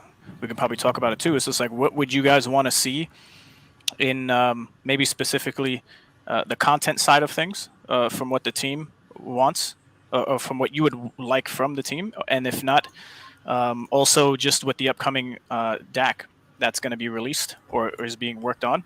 Like, are there any functionalities or things that you guys are interested in seeing that make it easy for the user, or a particular large group of people like guilds? So things to just think about and then maybe share publicly, because all this feedback actually helps the project grow. So if you had any experience or know of any things that you would personally like that would help you and the group that you're part of, it's probably worth sharing, and we can have a conversation about it as well. Yeah. So moving on, are there any events like Star Atlas Legends, Armstrong Forever, or Genesis of a Metaverse planned for the near future? And they say they do not presently have any plans, but there'll be opportunities in the future. And there was another interesting thing. They mentioned the final a feature complete version within a couple of months will be ready for the showroom. So yeah, there was a lot of stuff in this article. Shout out to Lumina for this, and everyone over at Coexist this week, this month, they focused on the Atlasio family, and yeah, a lot of different topics in here. If you guys want to check it out, it's at the top of their website on the banners when you go on it. Cool.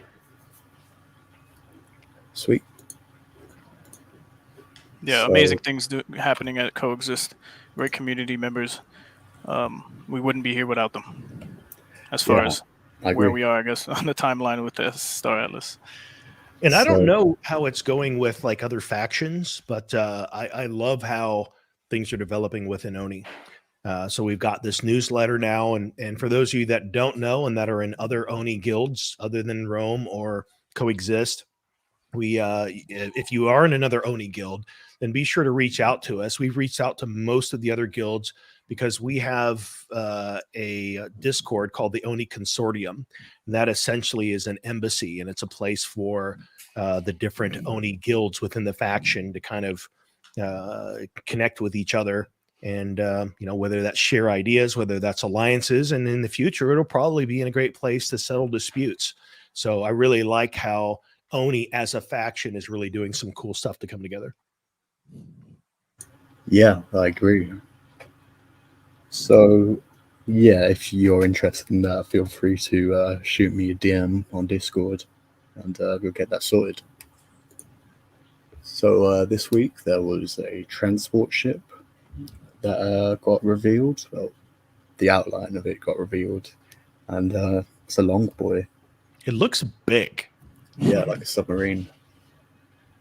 I mean, it almost looks like C9 big. It almost looks like it almost looks Capital big. Do we think it's just a large? Because that sucker looks huge.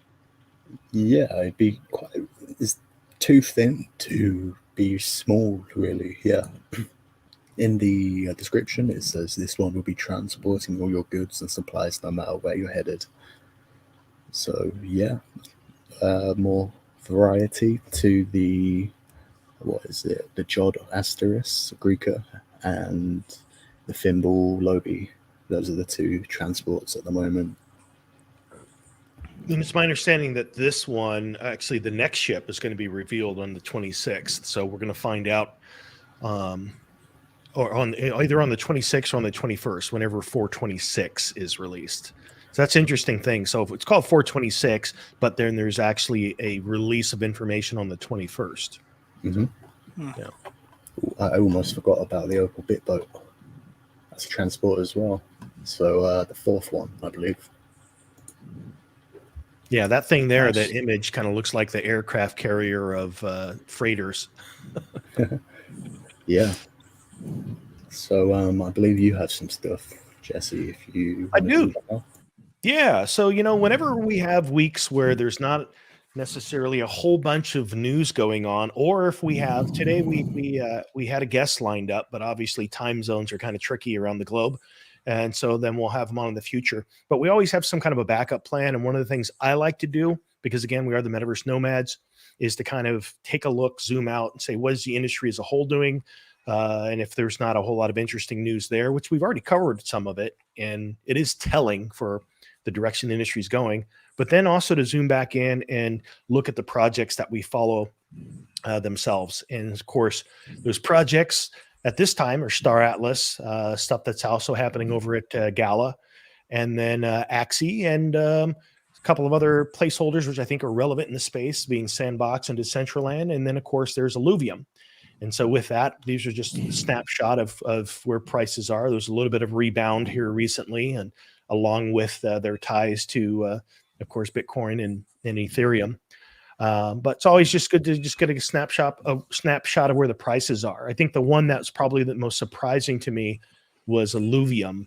And the reason for that is that it's been roughly a year since the original staking lockups. And you know what happens when all of a sudden you start releasing a lot of staked assets is that you see, a quick drop in price. And it did for a moment, but it's also nice to see that it rebounded from that, which speaks volumes about, the community and the support within Illuvium. So in many ways, this time last year, I think it was right around 450. So it's at an interesting place. And obviously none of this is financial advice, but just taking a look at what is the industry doing.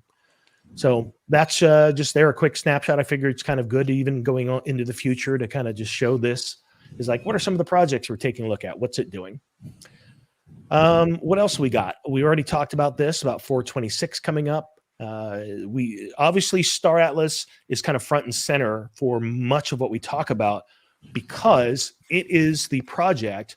Not only is it one of the most ambitious projects in the space, it is the project that probably has the soonest deliverables for things that are going to matter, like, you know, the next version of how we make play to earn within the game. So with that, we've got a bunch of a round of Foundation Room Alpha. So the general rules for Foundation Room, for those that don't know, Foundation Room is a channel within the Star Atlas Discord to which you must be a Nitro booster to have access to this channel. The only thing that we're generally not allowed to share from this channel are images and video and things like that that are dropped as alpha. But the conversation, they kind of feel like this is kind of like the platform for people to kind of share what they learn here. And so it's been about a month or so since the last time we took a dive into some of the alpha being shared within the Star Atlas Foundation Room. And so I figured it was kind of time for us to kind of go back and share a few things that we've learned along the way. And of course, one of the usual suspects for getting good alpha within the Star Atlas Foundation Room is Chipto, who we've had on the show, and we're certainly due to have him back on the show, especially as we grow closer to Scream, and we're definitely going to need to do that. So the way that this is structured, and it's changing and evolving over time, is that I generally either take a comment that stands on its own, or I'll take a question that someone asks in the Foundation Room and provide the answer. And these can be talking points, and in some cases, it's just information. So to start with here, there was a question that Wiki had about what are the benefits of a theater module given to a ship? For example, I believe there's a theater module in the Calico Guardian. So what does that do for you? And Chipto's response was, just like the art gallery, it has utility in entertainment and presentation of media. Maybe even help the crew relax after a long day of slinging ore or fending off pirates, which would have its benefits. So based on that, it sounds like they're kind of fleshing that out, and it may be lending towards some point system for crew morale at some point. Perhaps that's it. And then there's another question and goes on where the same wiki goes on to say, let's say I got a rainbow arc and I want to get rid of the art gallery and install a hanger slot instead. Well, I guess that is okay. So when I think of hangars, I'm thinking actually in your starbase, but there are hanger slots within your ships as well to accommodate smaller ships. So I could park my smaller ships on the rainbow arc to bring along with me because I prioritize security over the arts. Would this be a possibility? To which Chipto responds that swapping modules is subject to role restrictions. Every role has a list of modules it can swap. Some modules might have special allowances and restrictions too. Can't provide guidance at the module level because we have more work to do before we know exactly what modules will fit on each ship. Once the ship configuration feature comes out, players will be able to mix, match, test different loadouts, which is going to be interesting at some point because all of these things will be factors. I think that it's ambitious for Scream version 0. So I think we're going to not see that many variables because there's already so many that they have to play with when you think about how many ships they have. But it is nice to just know along the lines of what they're thinking. Any thoughts about this? Yeah, it is cool to see how they think about it. It would be nice to have proper customization. Like we've seen a clip of them like changing the skin in game, but yeah, swapping modules, that does sound quite complicated, especially since we might be able to see them in the showroom soon. So Right. If we swapped by everything inside, it could be like a completely different ship rather than what they've been polishing. So yeah, amount of variables is interesting. They do need to get it right before adding more. Yeah, it's going to be quite the process, and more information is definitely wanted on that on my end. Because if you were to remake a whole ship, then what does that entail when it just comes to the modules? And how long? I mean, I'm assuming that if you're off on a mission, you're doing things, you have to consider, okay, I got to get back to the starbase, and then I have to remove these modules. Is there a time? Is there a timer for that? And then is there a timer for adding one? So like, what is the cost of doing that? Is there a cost also associated with it in addition to the time that it takes to swap things out?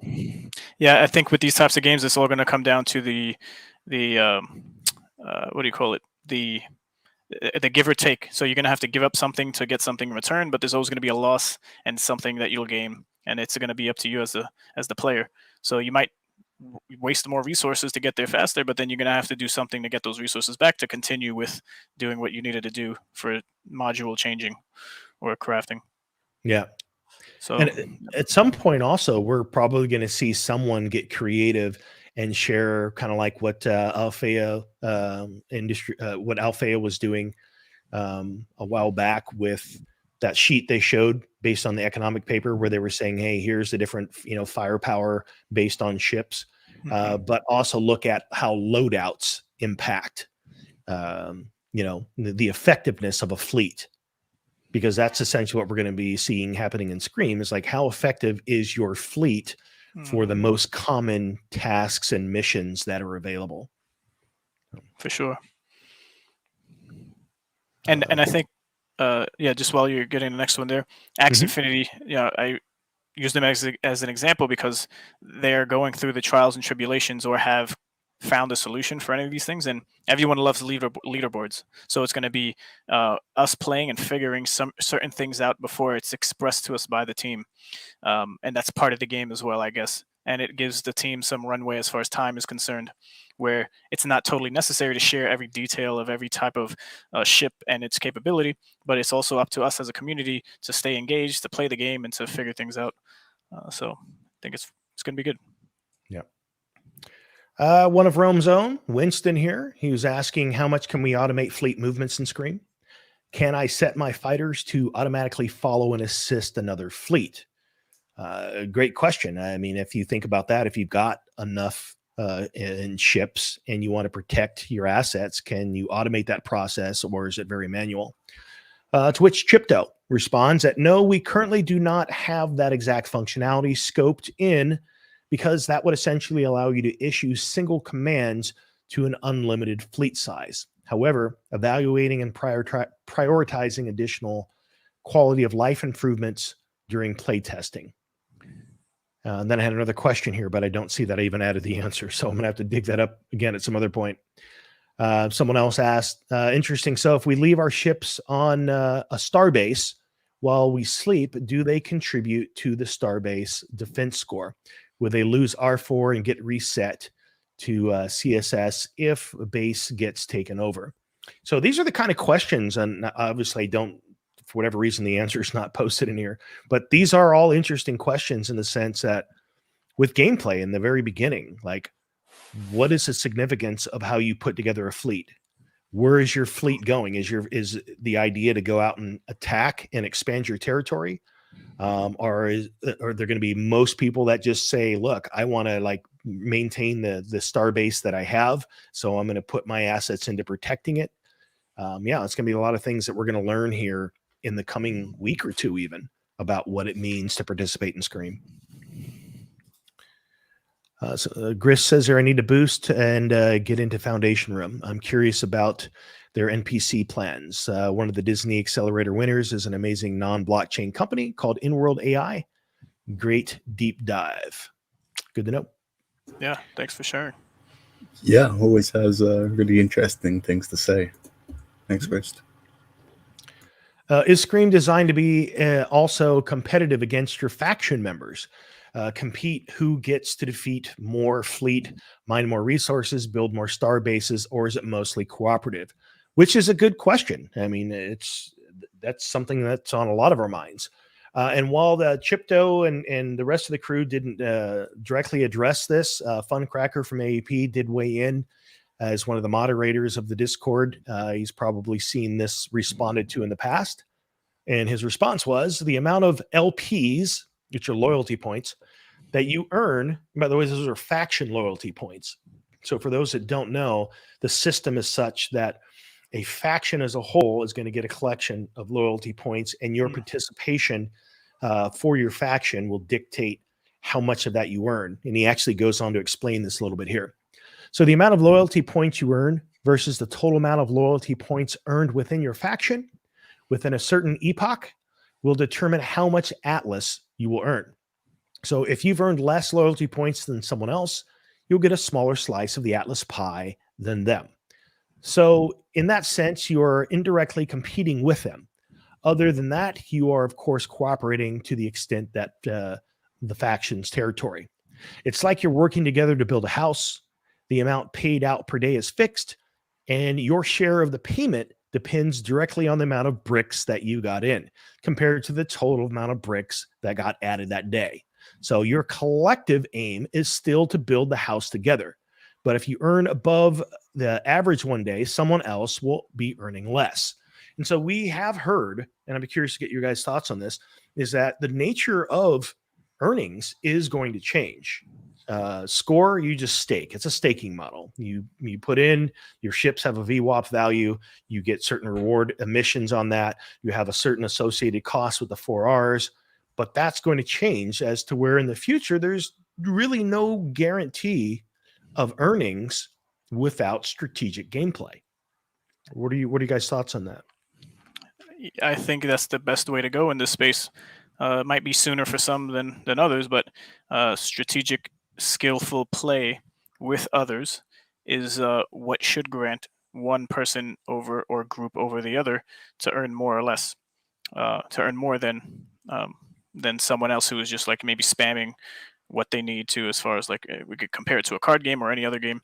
But yeah, I think this is the best route to take, and that's it. It incentivizes and cultivates this culture within the community of playing together, of joining a guild, right? And if there's going to be a mass, organized front or attack, let's say on adoption with bringing new people in, then they can be disseminated into these groups of guilds to then take part with the assets they've bought right away to help a bigger cause, and then ultimately help themselves earn if that's what they care about. Because you'll be able to earn more with a bigger group than, I guess, by yourself with just your one ship. So I think it's good. Cool. Yeah. Speaking of Funcracker, by the way, the tentative plans are to have him on the show on the 14th of next month, maybe sooner, but definitely by that time. Nice. So this was a question for Wagner. The question is about staking a Polis in the game. I currently have a Star Atlas account with all of my ships and other NFTs. This wallet is unfortunately not protected by a ledger, and I don't want to lose my experience points that I've earned through the staking of my ships. And he's talking about the experience that's associated with how seasoned your ships are, because that's the only thing that we have that's gaining any points at this point.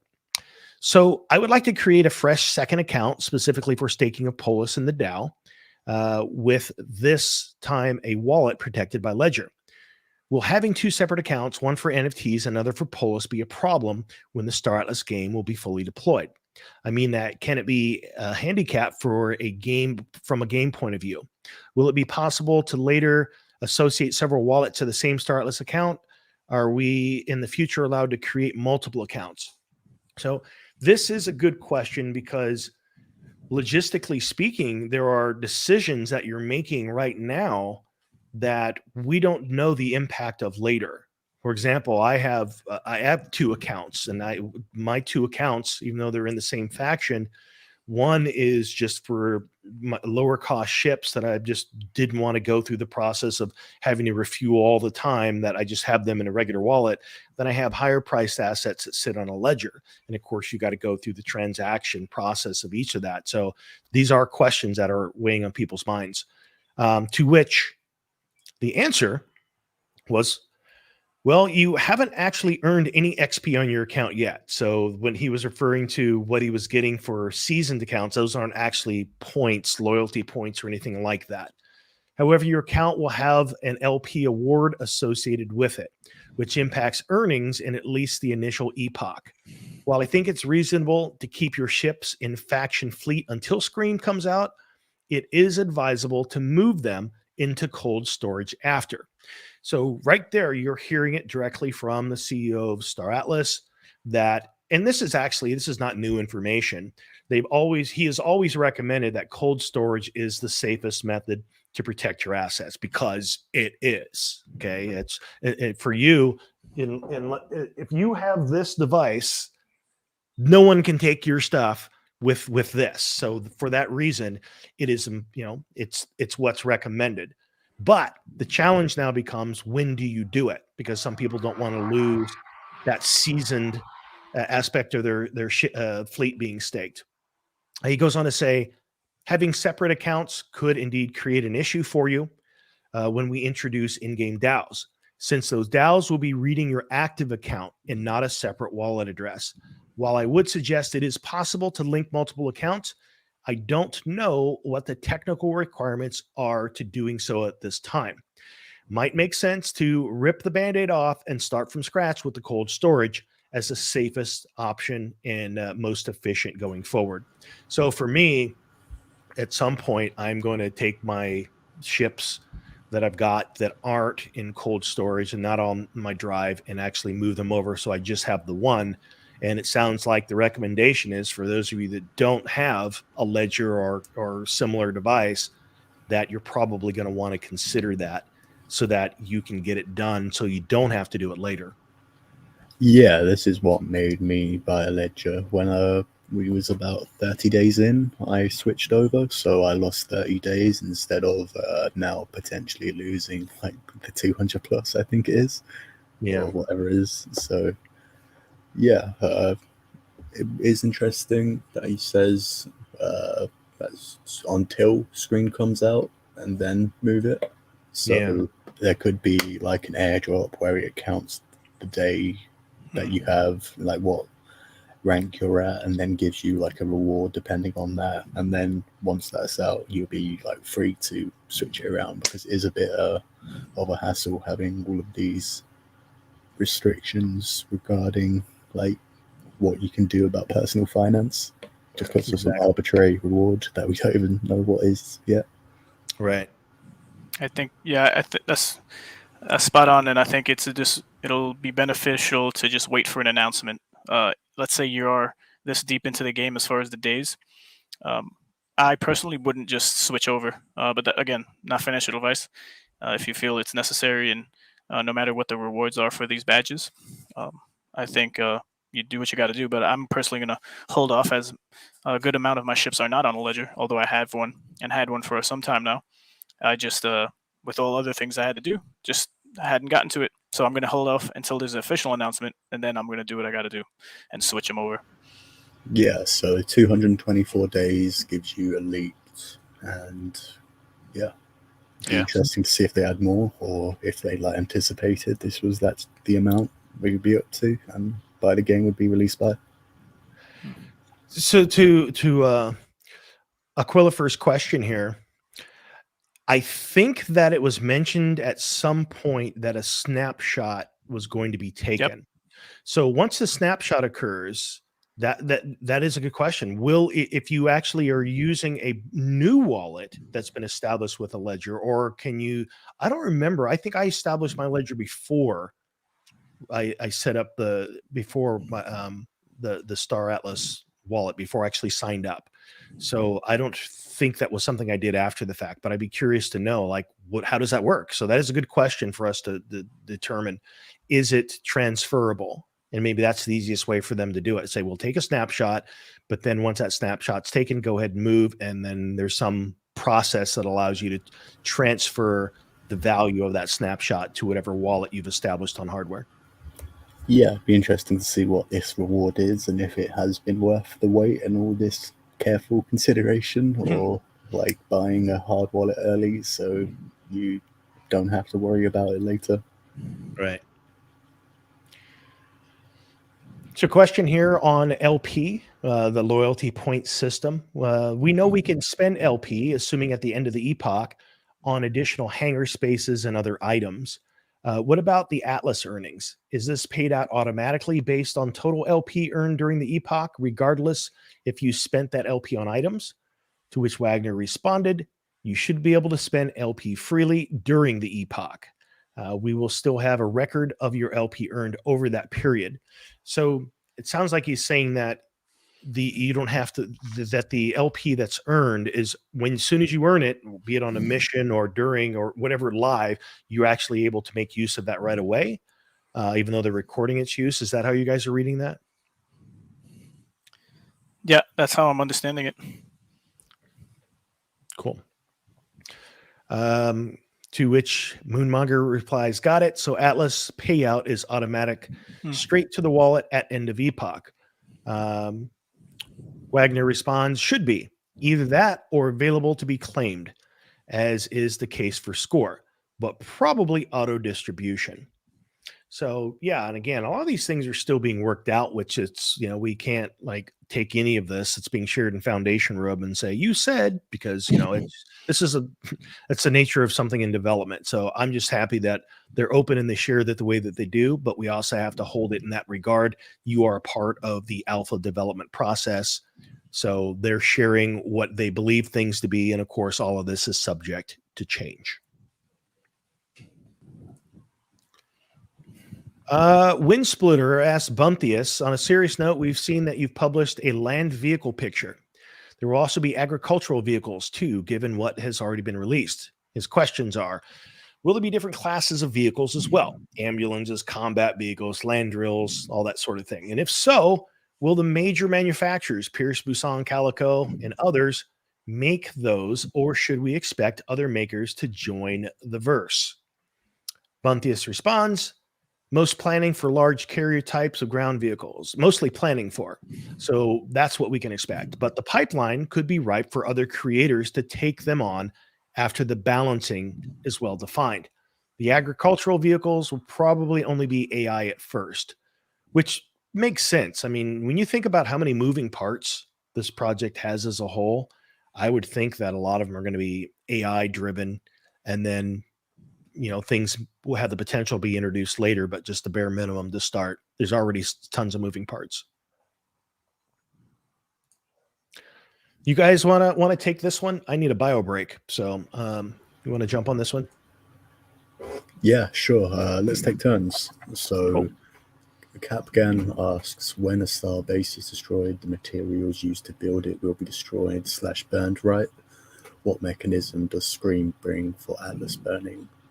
Chipto responds, partial burn, some materials lootable when the star base is destroyed.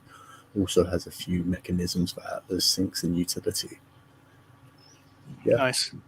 It's quite hard for me to visualize this. I'm used to playing, seeing what's right, and restarting when I get it wrong until I get it perfect. Right. That's my play style. Yeah, I'm in a similar position, but it's good to know that any particular questions that are related to these types of parts of the game and how it's functioning are able to be answered. So this is a blessing in disguise for those who might be watching and not really understanding, I guess, why we're doing this or the importance of it. Although everything is still being worked out and will change, like just said, subject to change. It's something more than other projects are doing at the moment. So I guess I could take the next one here. So Helper asks or mentions, hi Swagner, is it fair to assume that, for example, one C11 is equal to around 3 ballads? Does the size of the ship play a role in its power? Hope you get the question. And then Chipto jumped in to answer, and he says, notionally you are correct, but we are not able to provide any hard numbers this early because they are being balanced and because they are a multitude of performance metrics to compare. So, for example, HP, damage per second, cargo capacity, etc.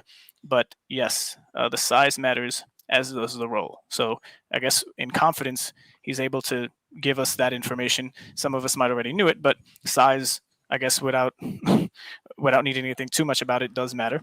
It would be stronger, more powerful, and the role of the ship here is also important. So consider that when purchasing your ships if you haven't jumped in yet. Yeah, I agree. I guess there is also the argument for how you use it. Right. That's the big X factor here, because you could do nothing with a big ship that's powerful, or something. But yeah, there was a lot of talk, especially with that chart from AFIA, with the assumed or speculated power of a particular ship, and I was reading in the foundation room of a breakdown of like 3 ballads equals 1 C11 as far as like the power of it. So if you had 3, it would be better, and then depending on the cost. So there's many variables to consider, but it's still, I think, too early to just make a decision on anything as far as what you purchase. So just do your due diligence and learn as much as you can before the 21st. I hate to rush people into buying anything, but we know that on the 21st there's going to be a repricing of Atlas, but we can get into that later. Yeah, it's really hard to judge what is good, especially now we have that firepower list. There's just too many things that aren't included from Right. like the calculations. Like it says Unabomber's the weakest, but there's plenty of weaker ships than that. I'm sure that bomb will be worth quite a bit. An epic extra small, so extra small. I agree. Onwards. Well, I don't know if you wanted to keep this hidden, but Enigma, you're a Roman, so I'm going to shout you out. So another one of our guild members here, and I guess I'll just read them off. In Scream, if a ship is destroyed in the MRZ, so the mid-range zone, can cargo be collected by another player? And Chipto chimes in, saying, yes, you will be able to loot items from destroyed ships. Salvaging loot is planned for the first release of Scream. So all ships are capable of this activity. Very important to know. At least we're able to do this, and it's going to be a big part of, I guess, playing the game. Yeah, and we got this not very detailed map, but it's the diagram of what it's going to be. So the mid-range zone, or medium risk zone, as it's actually called, is like Euro 3, Euro 4, Euro 1, and the Cataclysm at the middle. That's the high risk zone, where profits are around 8 times higher, but you can lose your stuff permanently. I'm not sure if it's still going by them, like 1 time profit in the safe zone, 3, I think, in medium, and 8 in high risk, but that's what I remember. So the add-on question of this, I guess, would be, is loot only accessible by whoever destroyed the fleet, or is it open to scavengers? I think it's fair game. Anyone who's able and comes across it or makes an effort to go get it, it could be whoever it is. Yeah, it'd be quite cool to have 2 ships, like kill both of them, play each other, and just there's a massive pile of loot just left over for like a draw. Pirate. It's going to be interesting, because imagine you've got a situation where 2 fleets go head to head, and of course, when you have that, both fleets are going to take damage in most cases. So then, let's say that you've got one that's destroyed, and fleet number 2 that did the destroying is now eligible to gather that loot, but the fleet's at like 10% health. That's an opportunity for someone to just say, hey, let me take out this guy and take both. So it's going to be interesting to how that plays out. Yeah, Luminous said that it will spread, so like an explosion, everything will go off in random directions, including like the hull if that drops, and crew members and damaged weapons and scraps and things like that. It's going to look like our outro, the Atlas Miner video, free out in space. The most relevant song ever in the history of Star Atlas. Yes. So Checkmate says, will fleet formations play a role in Scream? Would love to give some X6 the command to protect my freight carrier by circling around it, just as an example. Of course, it's a little early to tell, but would love to hear current thoughts about whether it would be possible to reset one skill tree at some point in the future. Thinking of WoW, where you paid 10 gold and you could reskill everything from scratch. Any plans on that, or will any skill point chance be permanent? Thank you for the great work. ... Yes, forming fleets of multiple ships is core to Scream. Perfect. The question that's going to come up is like, what is the right formation? Like, what are the models for forming a fleet? And it's actually going to be very much like, even when we look at card games, when you think of like the best hand you can have, you know, supporting ships, ships that are able to be efficient with their use of the 4Rs, ships that you can add to the fleet that bring the most firepower but consume the lowest amount of resources, you know, things like that. So it's going to be interesting, like, what is the best model for forming your fleet to be the most functional? I think, again, it's going to be one of those things where there is probably a specific way to make it the most efficient and optimal as far as the ship, but it's going to be up to the community with what their imagination to mix and match and to experiment ultimately, because that's again another thing that's happening in Axie, because I'm playing the game where there's runes and charms, and no one's going to tell you how to be the best with the particular team you have. So I think it's going to be fun to see what people share as far as content and user-generated content on Twitter and then YouTube, of what their ship is and how strong it is compared to the same ship, role, and model, but with different components. I'm looking forward to that. I'm looking forward to the day you can retrofit your R8 with those big fuel tanks, but actually those would just be smuggling cargo bays. No one will suspect the R8 as the great smuggling operation. When you're refueling, it's just sending a little cargo into the... Yeah, that'd be funny. Hidden in plain sight. So I could take this one. Yep. We have a question here. I apologize if this was asked, but it happens a lot. There's a lot of questions that might be asked. So he apologizes. Okay, fine. So for data validation fleets, will they have a loop other than initial exploratory things in Scream? Perhaps scanning PvE mods on respawn, not just scanning planets or resources? Or will data validation fleets just operate kind of like how racer/fighters in Scream? And then we have a response from Chipto: no additional data runner specific game loops for the initial release. Again, every single ship role has a unique perk, though, for when you slot them in a fleet. So my takeaway from that is that, and there was another comment that led me to believe this as well, is that data runners are not going to have any game specific loops. Will a data runner in your fleet provide some scanning ability? Potentially, but there's no loops that are specific to data running. And the same for stealth. There's not going to be any game loops, my understanding is, that are going to make use of stealth and stealth-based ships in the game. Didn't Star Citizen have the same problem where they're like still building exploration, and just like data running, you need like a full developed universe to go and explore to do that. So that'd be unfortunate, but yeah.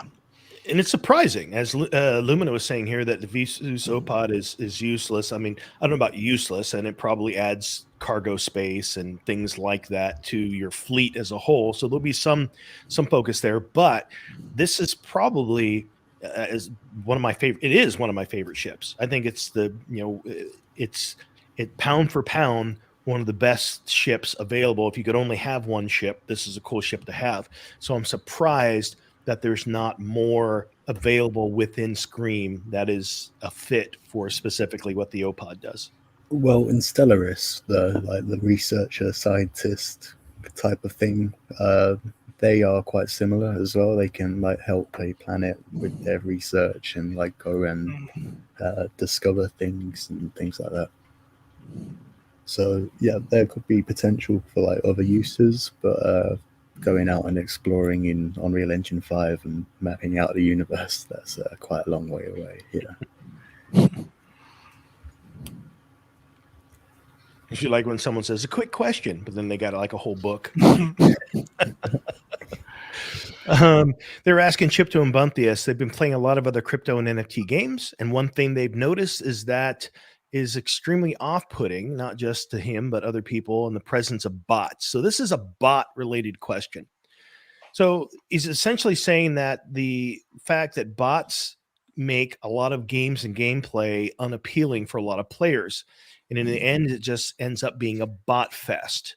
Now, I understand the vision of free market economy and all that, but the fact of the matter is that it is that oversaturation of bots in the universe and the consequential oversaturation of resources circulating in the market isn't going to be good for any type of economy.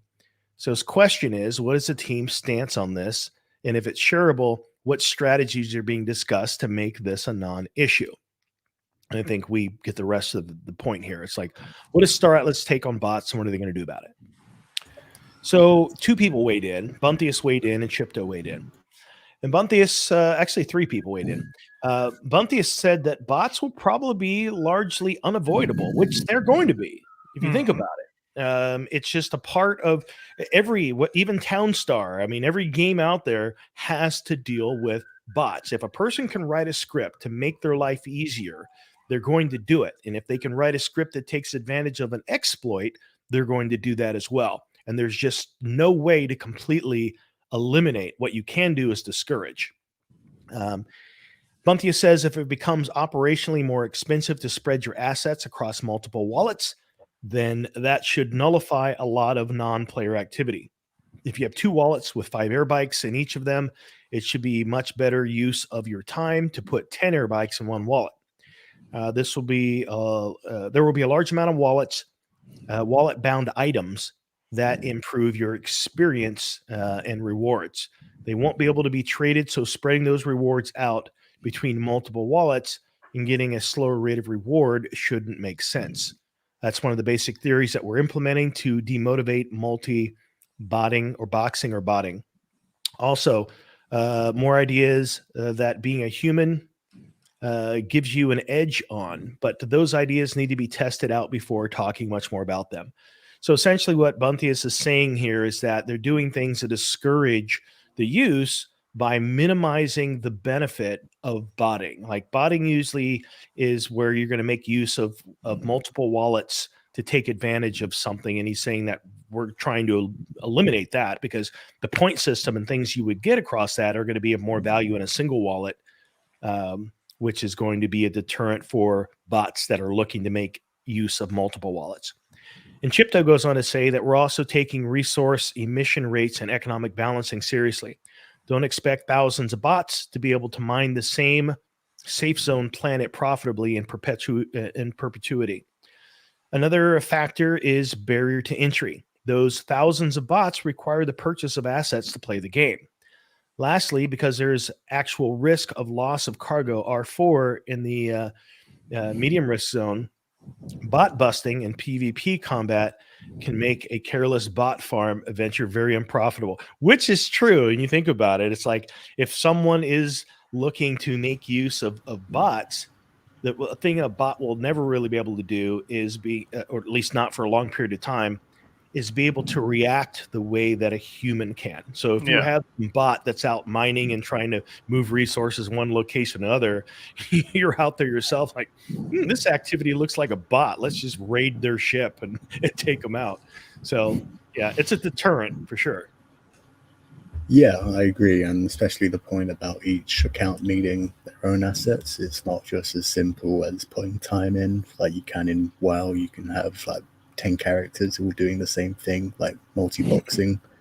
But yeah, you'd need to, it just makes way more sense to put it in like one account. And unless somebody creates like a bot that can act like a human enough to pass their Turing test to get that like human level of earnings. That'd be funny. Yeah, there's a bot hunter.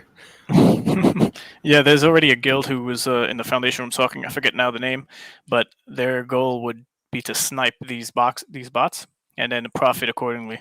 But yeah, I think the ultimate earnings are going to be from humans and you putting the time in playing. I think bots will make some profits, but they won't last long, and it's just the name of the game. Yep. And Xcode has a really good point here. He says, as long as things are designed in a way that botting enhances gameplay and the economy for humans, there shouldn't be a need for concern. In his opinion, the reason bots get a bad rep is because they are abused in-game economies that are not designed to accommodate them.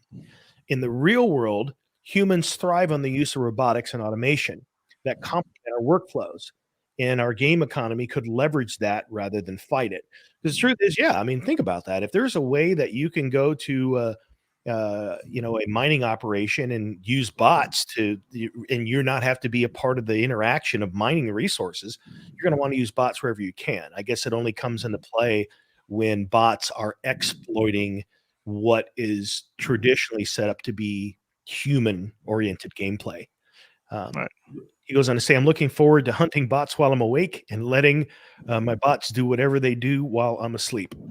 You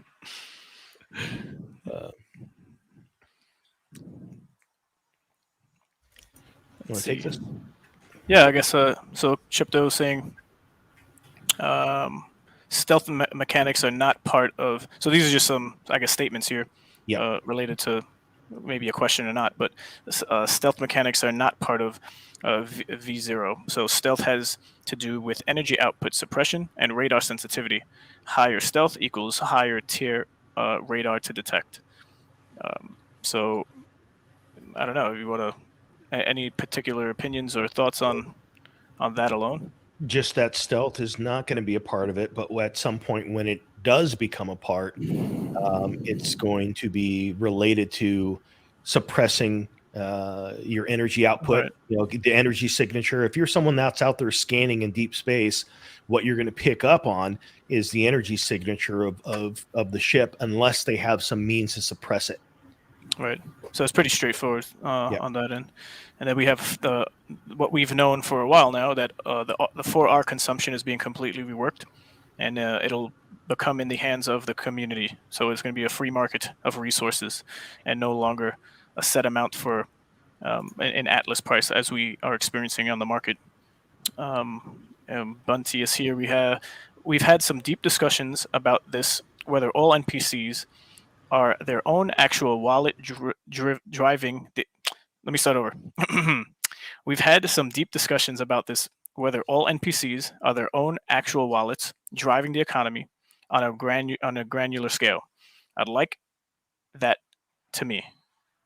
I'd like that to me would make pirating and PvE really interesting. Since the tech is supposed to be worked on for your own AI units, we should theoretically be able to simulate that a vast galactic NPC population, which would include improving skills in the simulation as well, because these programs / simulations would pull from the same program as your units. It is already being worked on, early stage in Scream, and then constantly iterated on for the foreseeable future. So yeah, go ahead. So that's interesting. Very. It shows you the level of gameplay that they're thinking about. Can you imagine that at some point you run into an NPC ship, and that ship has an actual wallet associated with the resources on that ship? It's when you think about the depth of involvement that a virtual economy, in a metaverse world like Star Atlas could entail in the future. These are some interesting concepts to think about, and obviously not easy ones to solve for today. Mm-hmm. Yeah, I guess like if you, for example, start mining and then you sell that to an NPC and they need to like transport that back to wherever, and they're like a part of the economy, that would make sense. If somebody like intercepts that transport on the way, then it would stop that from entering the economy and like trickling down to all the other places, and there'd be backlogs and delays. So it could be better to actually have like human people in charge of like transporting, if there are people out there like with malicious intentions, which there will be. Yeah, I'm wondering how complicated the system will be for these NPCs, because it could be taken advantage of and exploited. Because if it's a particular route or set of routes that if you then traded your resources for whatever reward, they're going to be on their trajected, mission to bring it back to X location. But then if that route is known by a particular guild or person and they scout long enough, you can pick up on the patterns maybe. So I think you're right, where depending on how they're going to set it up, it could either be a good thing or a bad thing. Yeah, that is the question, because how do you do that? Have NPCs make use of wallets when the resources in game are going to have an XY locator? For example, your ship, your assets, everything that's on chain has a location tag associated with it. That being the case, imagine that someone's got the skills to do nothing but sniff out blockchain and say, hey, look, here's the resources we're after. Here's the ship. Here's the location. Let's go get them. So in other words, they're using resources and information on chain to be able to exploit things within the game. So I'm curious, what will be the thing that prevents that? Yeah, what I get from that is they're trying to build like a deep pirating gaming loop, because just the way it was set up, there isn't like a specific place for them. They kind of just hang out in the high risk zone, I guess. So this gives them targets with actual loot in them, which I think is quite cool if they want to go for player versus environment rather than PvP, which would be more predictable and safer, depending on if they're like Stallman guards who are always stronger than you, then yeah, who knows? Yeah, I'm gonna love seeing how this unfolds, because I think it definitely adds much value and context and substance to a game. As we all have experienced, NPCs are pretty mundane and just not that the most exciting. But this is right down the aisle of AI, so this could potentially be the beginnings of what we talked about in previous episodes, and then what projects are talking about as far as AI is concerned. You're going to have NPCs who can make decisions that are going to not be, I guess, predictable in the same way that we're talking. And if we're they are predictable, then I guess they would have to like put some body of people in charge of it so they can like change tactics when the NPC is being abused, and it's like people understand how to like game it in a specific way. Rights for NPCs. Rights for NPCs. We're about to see it go through a whole nother level of growth on what AI can do. There's so much energy and focus put into it. I mean, just to give you one example, a lot of people don't know this, but since 2015, so what has that been, like 7 years now? Apple has acquired 20 companies that are in some fashion related to AI, machine learning, augmented reality, virtual reality. I mean, that's just how much general interest there is out there by like the big 5 companies that are. And of course, we talked about AI recently on a show and Lambda and some things happening at Google. But we're at a place soon where NPCs will not only have a different level of interaction with their gameplay, but they will evolve through machine learning and how to implement aspects of self-preservation that are going to be different from anything we've experienced in games prior. Absolutely. And and I guess to finish off this little slide here, all the way at the bottom, Swagner's like the next ship is going to be rolled out during the 426 live. So spoiler alert, prepare for another ship. So we had a look at that, the submarine type. Yeah. Yep. So is 426 live happening on the 21st, or is it happening on the 26th? 21st. 21st. So 426 happens on 721. Got it. All right. All right. It's all clear now. You're right. It all makes sense. There's a method to the madness. Yes. What about the any more slides? Oh, yes, we do. We got a few more. Go back up. There we go. So here we go. So you mentioned in the econ channel, a question by Mustache here.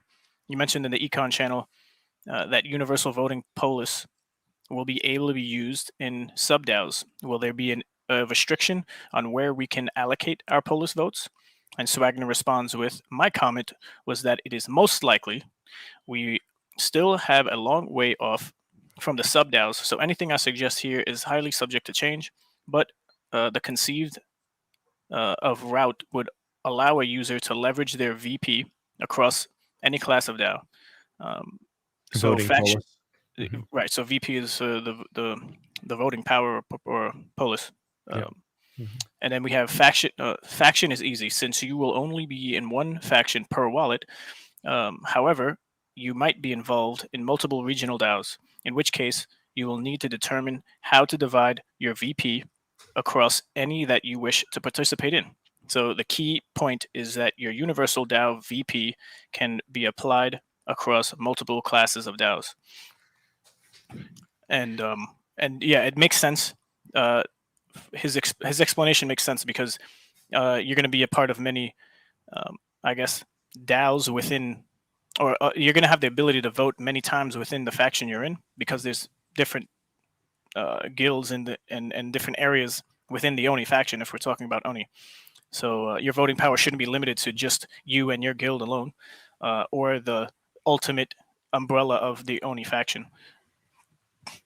So it will be interesting to see how that works out because essentially the first DAO that you can participate in with your polis is going to be the one that's coming out here in the next week or two, couple of weeks.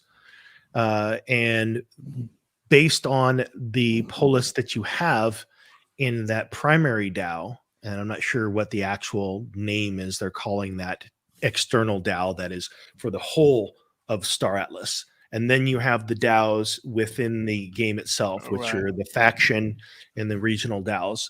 And as he mentioned here, you can be involved in multiple regional DAOs, but just your faction. You're not going to be putting your polis into multiple factions. It's going to be the faction you're associated with. So yeah, it's going to be interesting to see how that works. And so that you can utilize your voting power across different regions for whatever those, and I'm curious to know what those first things that you will be able to vote on. Like when those are going to be shared, it's going to tell us a lot about gameplay. Like what are the different elements of a regional DAO and of a faction DAO that you can place your voting power towards to weight in your favor. Right. That's going to be interesting, and it's a game all in itself. So a lot of people in the guild express how they're here for the politics of the game, not so much fighting in the front lines or necessarily like mining and grinding for resources. So this is the game is going to appeal to a lot of different people just right out the gate, apparently. Yeah. And that DAO's starting to get, I haven't seen the latest on how many, and how much Atlas is in that wallet, but all of the 4Rs, is this the Polis Locker?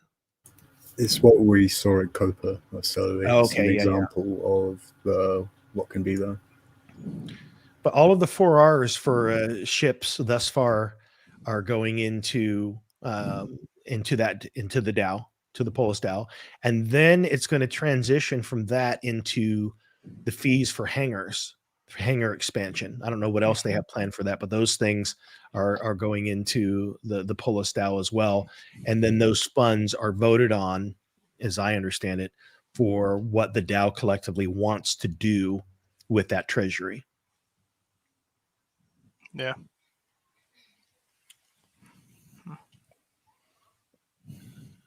Next question.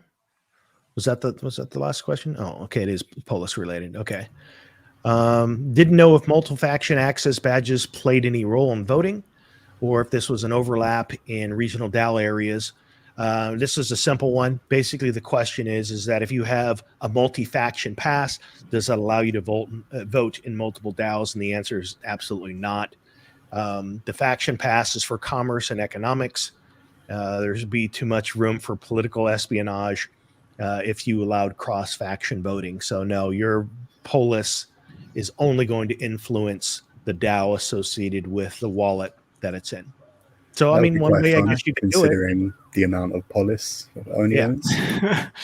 Right.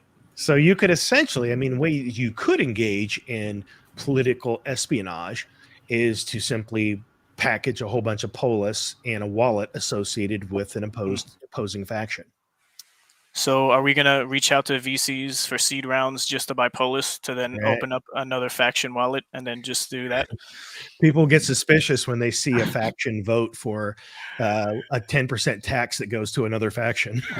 Right. Left field. Yeah. It's an unusual thing to vote for. How did it win?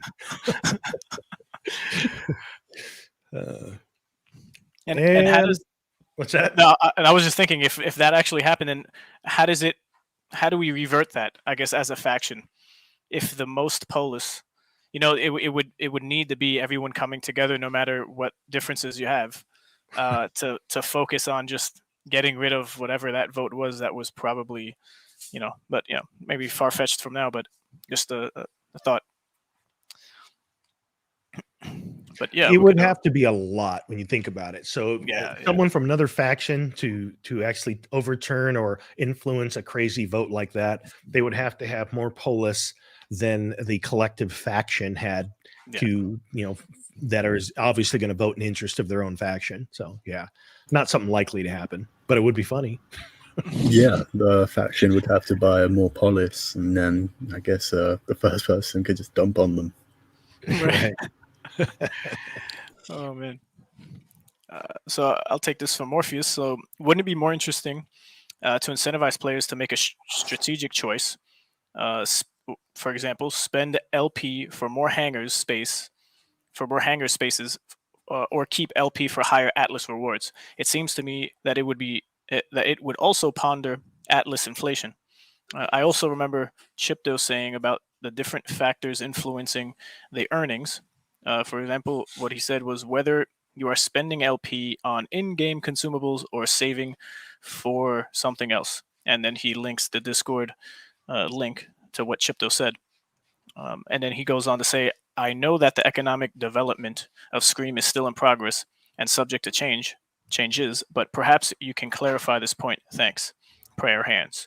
And then Swagner jumps in and he says, we have some flexibility to play around with things like this. However, bear in mind that the projected emissions curve does exist.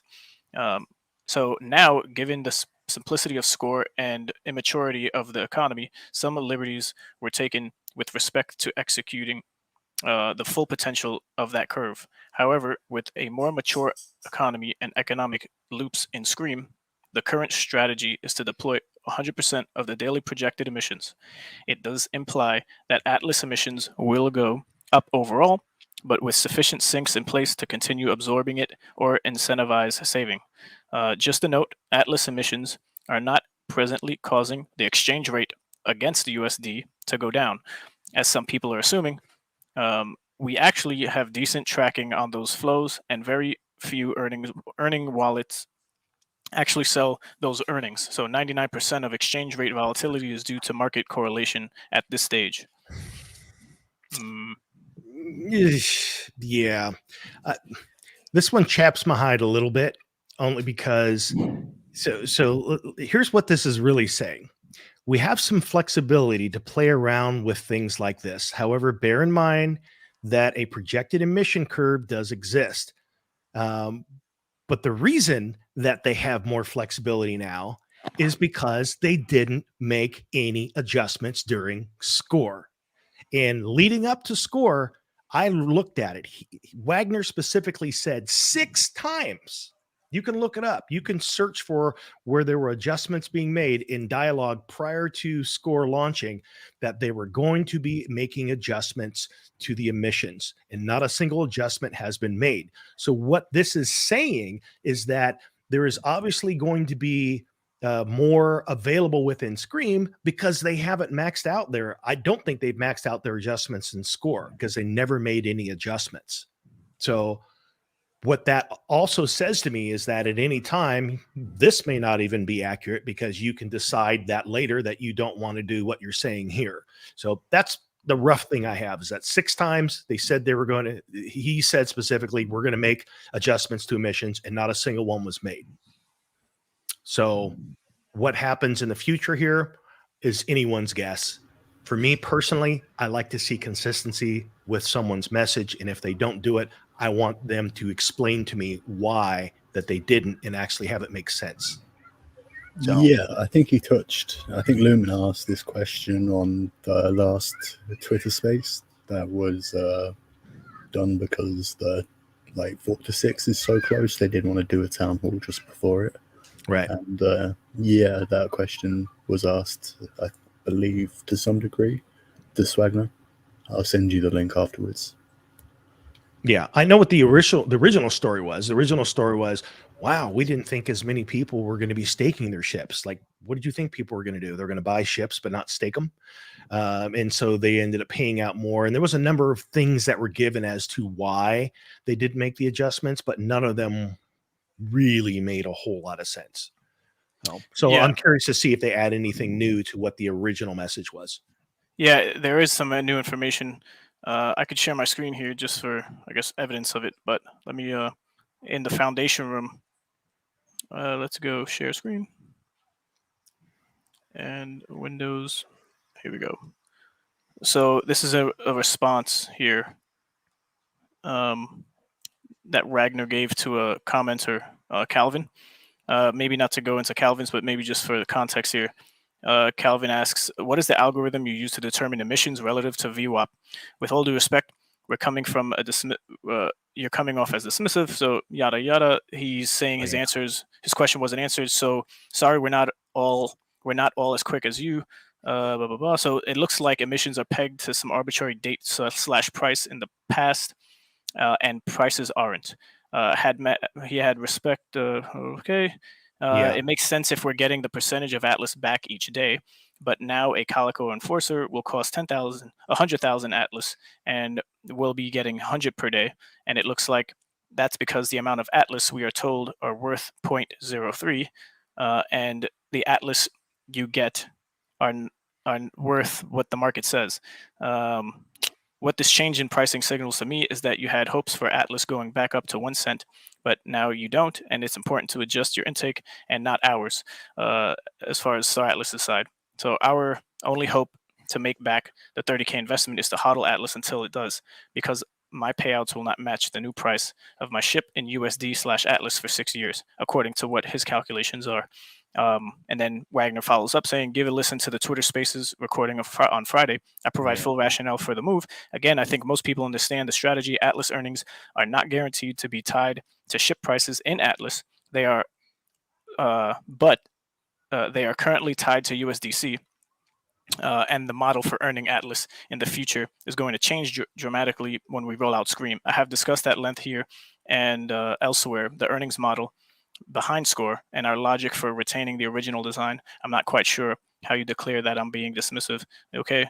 But the present, yeah. So the gist of the message is that this person is making inquiries, and Wagner said we addressed it on the Twitter space, and then the person responded with, that's great, but it also sounds like each time that someone asks you, you're saying you already covered it, but I'm not understanding it. So where can I find it where that it's clear?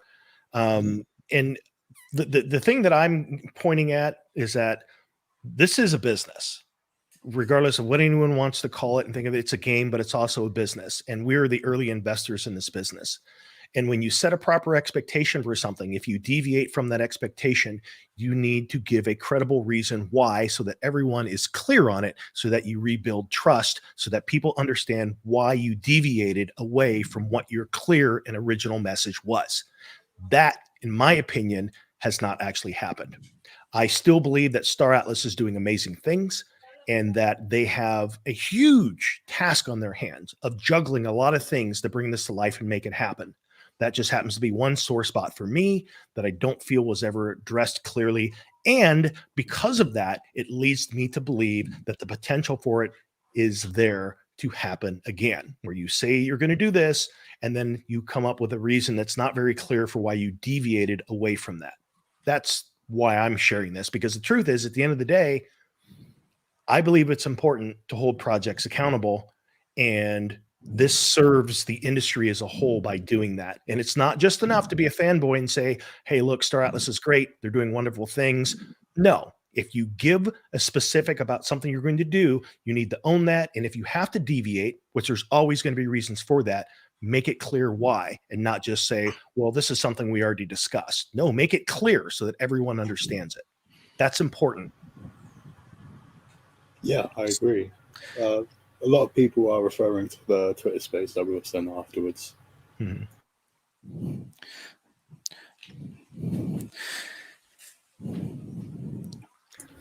And I don't know if we have any more, but let's see. I think that so. might have- Yeah, we do. we do. We got a couple more, just Yeah. a few. Yeah, quite a few actually. 15, I believe. Oh, we'll get a load of us. This is because we haven't dug into this for a while. It's something we should probably Right. do at least every 2 weeks. Regularly, yeah. Because this is important for the people that watch this and are a part of the developing Star Atlas community. And based on some of the comments, I see there's actually a lot of people that don't have access to Foundation. This is a way for you to still have an idea of what is being shared by the development team. So you want to fast track these? You got it. Okie dokie.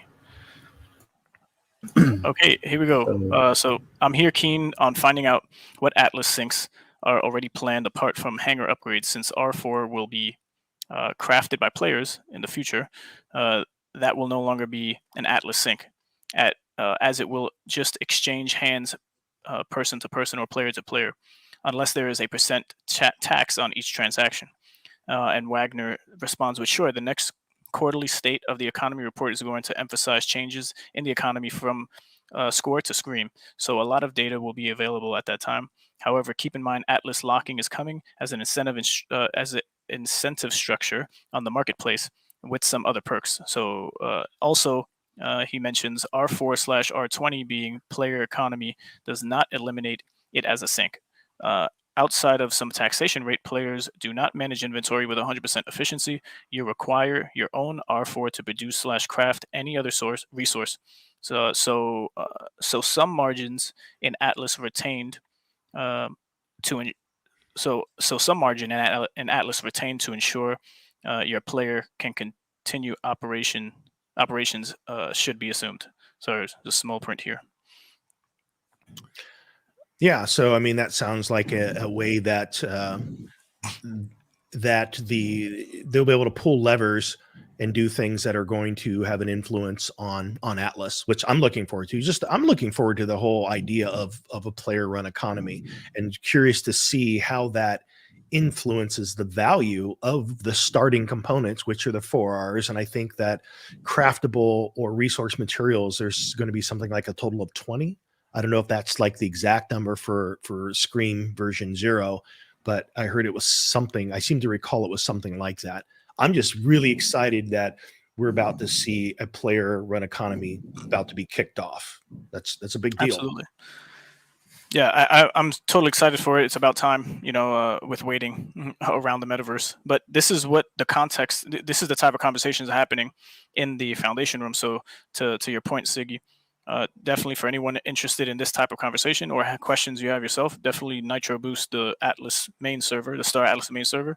You could jump in and ask your own questions, and then potentially share it with us if you're a part of Rome or any other guild that you really want as far as your question to be heard. Yeah, we're more than welcome. You're more than welcome to share with us, and we can talk about it here. So, onwards. Is this part of? Okay, go ahead. You don't need to pay to transition ships into Scream. You will be allotted some hangar space at inception. Then you can acquire more hangar space by spending loyalty points earned by completing. By the way, this is an old message, but I wanted to share this because it's relevant to all things we're saying. This is from back in May. Loyalty points earned by completing objectives of your faction. You will need to pay Atlas to upgrade hangar spaces to larger class ships. The cost to upgrade hangar spaces becomes the new revenue stream for the DAO. As I mentioned before, 100% of the hangar space upgrades in Atlas goes to the DAO. As R4 market moves to the player economy, players will be crafting the R4s for themselves and will be able to sell to other players who are focused more on fighting and less on crafting. Fighters will earn more of the Atlas emissions for completing faction objectives, but have a cost to players who are focused on crafting, thereby creating a circular economic loop for players who want to specialize in a specific activity, which, again, that's more the part that's exciting. I mean, there will be people that just want to create food, people that, just want to create fuel or toolkits or ammunition. And that's pretty cool that a person can focus on that and they become an active part of gameplay and the economy.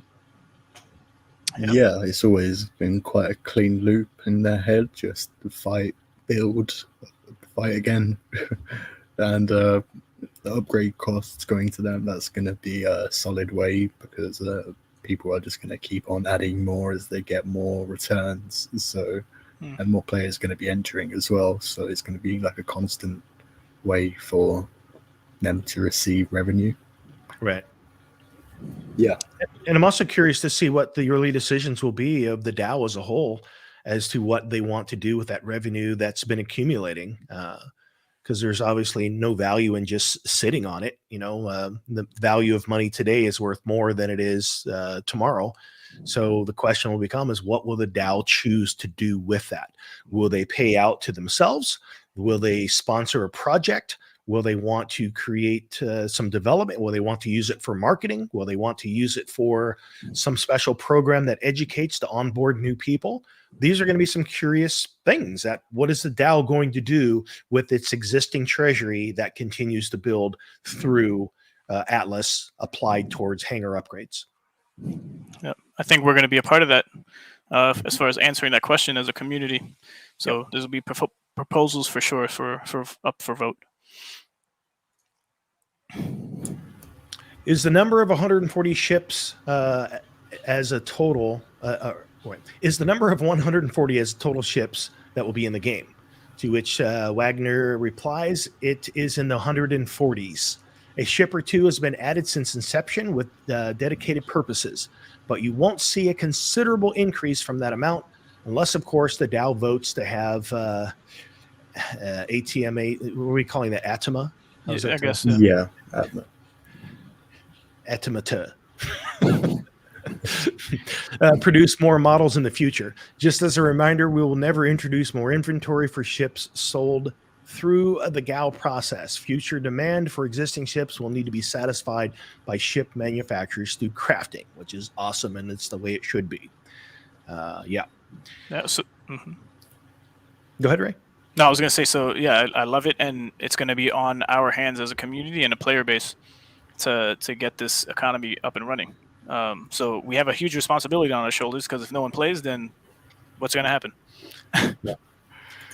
And then Buntius here says that possibly we have 11 damage types that we're configuring with. Countermeasures should generally match that. So when you think about gameplay, even like when lately I've been playing Stellaris, 11 different damage types, that's a lot of variables. Man, they are introducing a lot of variables of gameplay. I'm curious to what those will be, but that also means that it's not just a simple matter of you shoot with this weapon and it has the same impact across all ships. Certain hulls, probably by different manufacturing designs, are going to be probably better equipped to deal with certain types of damage type. Yeah, this comment by Grist made me chuckle. Atma is going to be stolen for Elon Musk's next name. Right. And if my count is correct with current ships, there's 39 out so far, so at least 100 more to go. Wow, it's a lot of ships. Yeah, it really makes me want the first ones to be that more valuable and harder to craft in game. I'd be quite annoyed if everyone has a Calico hero when you can't make them. Right. Yeah, and again, hopefully there's some Genesis type of thing assigned to these early ships that are when you see them, whether it's through skin or some additional functionality, something that gives them a buff. So when you see a ship in the future, even if it's 10 years out, like that's an OG ship. That would be pretty cool. And again, as we've already talked about, those numbers are going to decline just like Bitcoin. As people get their ships blown up in the high risk zone, it's going to be the same as someone that lost their hard drive in the dump. Boating accident. Boating accident. Those OG ships are going to start becoming more rare over time. Oh, I gotta go buy me a boat just so I could prove that I was on one, or just Right. hang out with a friend. But yeah, so here we go, mustache again. In this, you reference modules specifically, but then make reference to having to build some component pieces. It seems when we build a bare bones ship, is it just the hull? Then we need to make the components like the power supply, warp drive, etc. Then do we also need to craft modules as well, or do the modules innately come with the hull? I am just trying to understand how it is broken down into components section and modules section on the marketplace. So Chipto chimes in and says, a hull is the empty platform with different predefined slots. You craft your hulls, components, and modules separately, then put them together. The hard points dictate what weapons can be attached.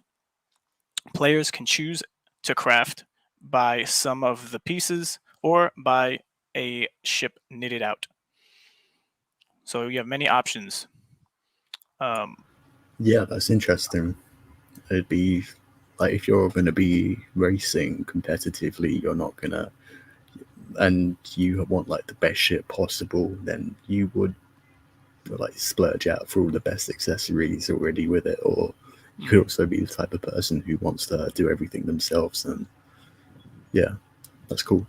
I think this is what's really going to get the economy going, is because of the the specific ships that people are going to want, either for cosmetic purposes, functionality, or for particular specific jobs for it, like for racing or for mining. So if you just buy a ship and use it the way it is, I guess you could stop there. But that's just the beginning of it. Yeah, I guess it might be the fighters that will get destroyed first. If you have one of the low supply fighters, that could be quite valuable in future. Well, you just mentioned racers. So in that case, let's say you have a racer that you choose to not utilize a lot of your component and module slots. Does that make your racer more nimble? Is it faster? Is it can it maneuver better than if it was fully loaded out? If you're in a long race, a sprint across however far races go, does it use less resources if you have less loadout? Yeah, and then I think about the planets and its atmospheres. So, are we racing in space all the time, or are we on planets that were made by the team or players themselves? And then, are there specific, weight classifications that you need? Because if that is the case, you want less weight, so less components, but just focusing on thruster power, right? And then the amount of gas you can hold. But then maybe your ship is not strong enough if there's going to be anyone trying to attack you while you're racing to then get the upper hand and get in front of you. So I don't know what the racing scene is going to look like, if on planets or just in space. But I guess that's far out. And if we are going to have any racing, it seems like it'll be not with Star Atlas, but maybe a different game up until we have something on the Real Engine 5. Who knows? I would love to see like a future where there's an NFT chop shop where you can take the remaining parts of a Fimble air bike and an Opal and like hack something together. That would be pretty cool. And it's all randomized, generated, right? So you pay your fee and you really won't know what you get. It's almost like breeding of axes or any other breeding type of mechanism. You could start breeding components and items that they'll let us, just to see what we can create as far as new products to sell on the market. You got some of the horsepower of the Fimble air bike and the straightaways, but then some of the nimbleness of an Opal. That would be cool. So Moonmonger from Athea asks, I thought we would be able to build bare bones ships without modules and components with just said blueprints. Sounds like you need all the blueprints for the modules and right side at least to build that ship. Do you need all components, all the component blueprints to build a ship? And Shula replies, yup, so the ship's blueprint will let you craft the bare bone ship without modules. The module blueprints will let you craft modules for that ship, so once you combine all of them, you'll have a full ship with all its modules instead of the bare bones ship. For example, if you want to craft an X4 with its full set of modules, you'd need the X4 blueprint, the power supply, extra small, warp drive, extra small blueprint, ... So always take this with a grain of salt since it's subject to change. So there's a couple things that he said here. It's like the module blueprints will let you craft the modules for that ship. So once you combine all of them, you have a full ship. But then it also says here that, instead of, okay, so you can craft a bare bone ship, or you can craft one. The same like when you go to a car dealership, you can get something fully loaded. It's got all the bells and whistles on it as a package, or you can get a bare bones. So it looks like you can craft them both ways. Yeah, the car analogy works quite well for a lot of ship questions. Yeah. Cool. Okay, a few quick questions. One, by Wind Splitter. When you say there will be a tech tree, will it be akin to World of Tanks, where you must unlock several modules before acquiring the full set of segments the ship will be built upon?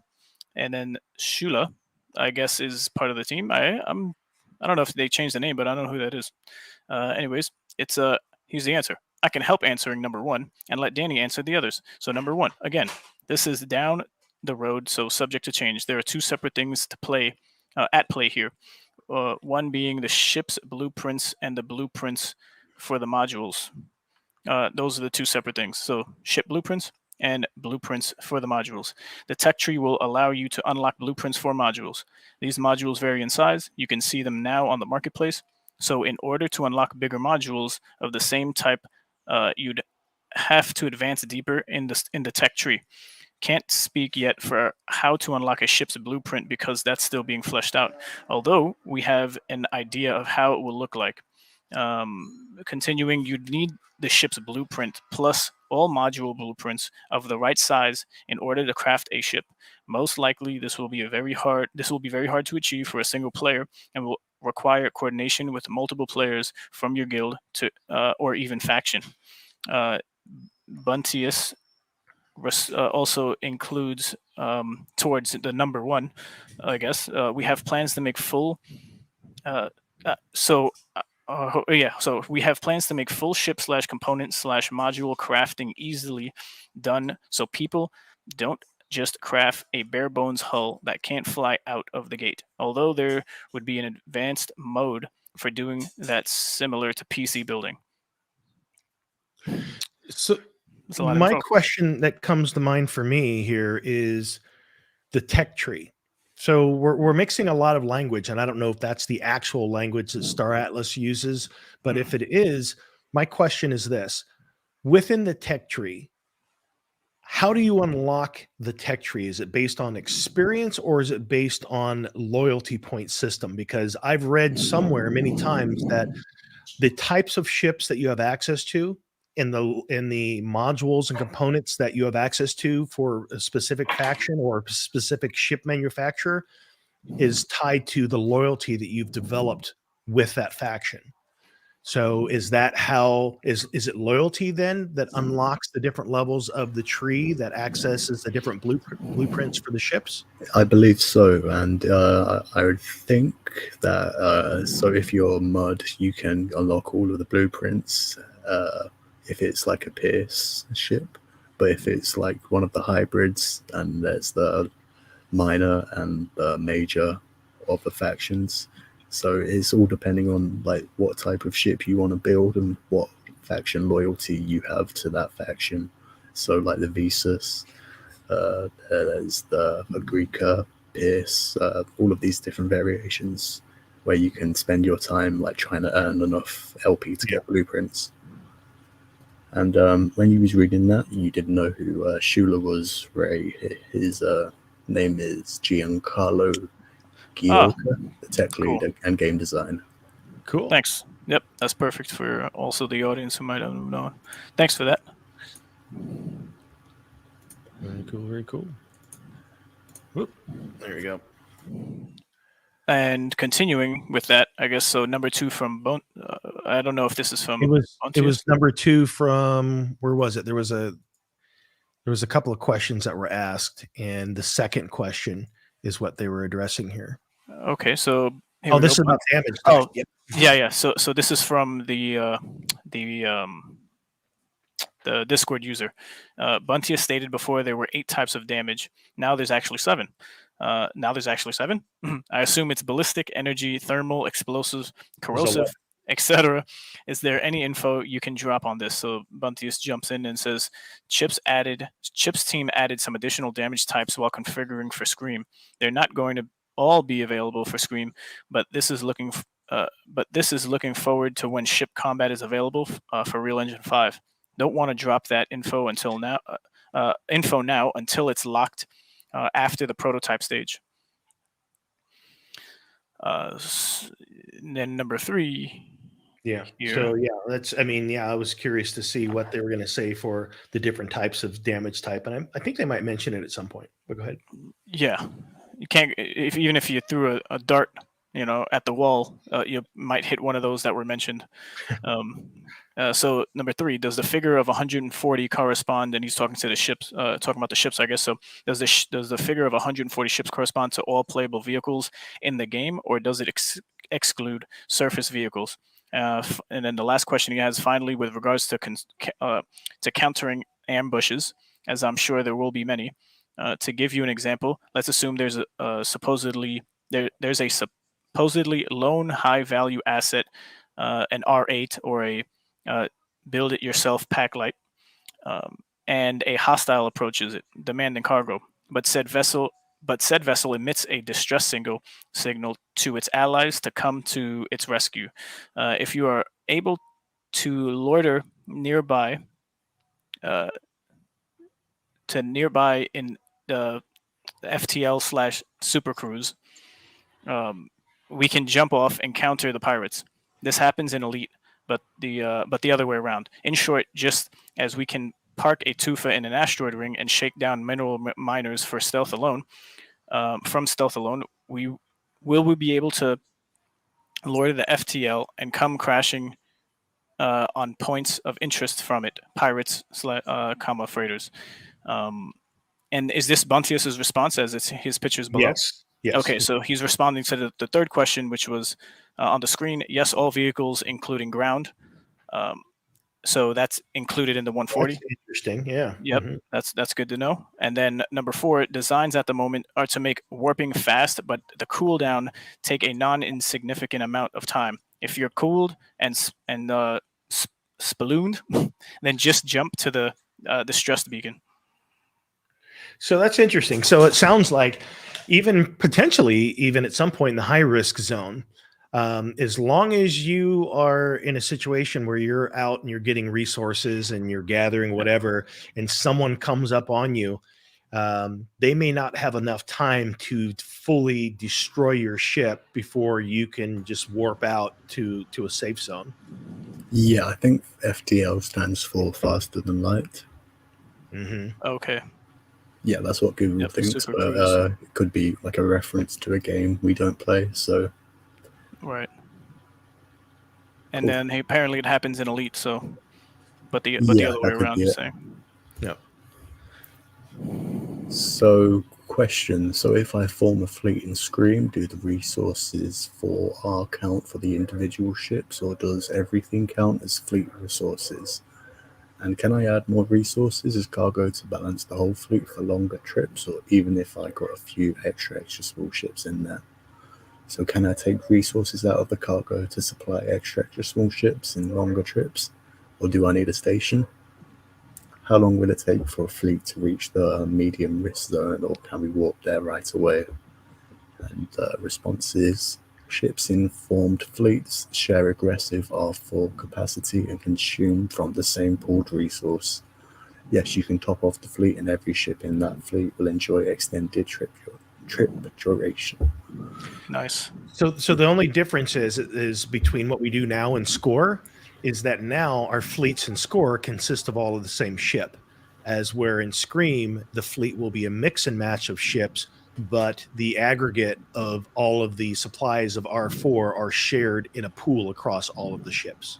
Yeah, so one-click refuel, like pit stop is for the club right now, I believe. Yeah. And you're good to go. So, talking about Scream, can we expect ship modules to be considered into the fleet maximum resource capacity? Yes. There you go. So Trooper asks, hi, I'm not sure if this is a question for any of them. I couldn't find any response about this. Sorry if this is already there. As many players have chosen their faction in an early stage and without much information about ship manufacturers or loyalty implications, right now I notice that many people would like to change their faction. Are you planning any mechanisms to do so in the short term without losing our achieved badges for staking our fleet? Maybe just before stream. What are your thoughts about this? And the response is unlikely to be possible at this stage, as those on-chain program deployed specifically with that functionality disabled. What I might suggest is waiting until the launch of Scream, claiming your LP rewards, and moving to a new wallet address with all of our assets. And starting from scratch, unfortunately, you would lose any account lock progression, really just the score badges on the transfer. We did make every effort to inform players that faction selection was permanent. Blood in, blood out, bitches. Colors. Yeah, I haven't had any ONIs asking if they can change faction. But, yeah, it's interesting. He says like more clearly than before there that the reward for staking right now is LP, and you'd be able to claim that all.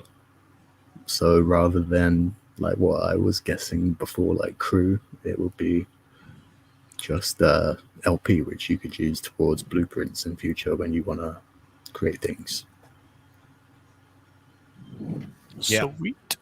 So, which also is another interesting thought about the fact that when you choose a faction, that's no joke. That's your faction. You're in that faction, which is all the more reason that as Star Atlas starts working more closely with guilds and guilds become a part of the referral and recruiting mechanism into the Star Atlas community, it is a consideration. If a person is going to be playing Star Atlas, the while they may have a preference for the faction they're going to play in, I think the biggest consideration is who's the guild. What guild are they going to be affiliated with? And then to find out, is your guild in that faction? So therefore, are you joining a multi-faction guild, or are you choosing a guild that's only in one faction? And so for that reason, I would like to see a better collaboration between Star Atlas and the guilds, that people that are new to the community have that understanding before they make a decision that is difficult to reverse later. Yeah. Yeah. Crazy stuff. That's it, man. That's what we've got for, and there was a lot, 30 slides almost, something like that, of all of the alpha dropped in Yeah, this is the last one actually. Oh, we do have one more. Cool. So was there a question, or is this the continuation of the LP? Yeah, it seems like it is talking about LP and unlocked. Okay, so the question is up there on the top. LP rewards from badges won't be account wallet locked. So this is a question. Yeah, question mark. That's the question. Will the LP rewards from badges be locked or not? So Swagner replies, LP rewards are account locked, but depending on the item purchased with those rewards, they will not be. However, still some ongoing discussion about the extent of the LP store on pre-alpha release of Scream. If it ends up being exclusively hanger acquisition, then unfortunately that would be locked to the previous account. However, any Atlas claims for that first epoch would be transferable to a new wallet. And then I guess he continues to summarize the spaces. There were three key points in making the decision to reprice. Oh, so no. This is okay. Yeah, this isn't. Somehow it got here placed somewhere else. This is related to the conversation we were having earlier. Yeah. Okay, so for that question of LP rewards from badges being locked or not, they are locked, and the caveat of it, yeah. So unfortunately, that would be locked to the previous account. Yeah.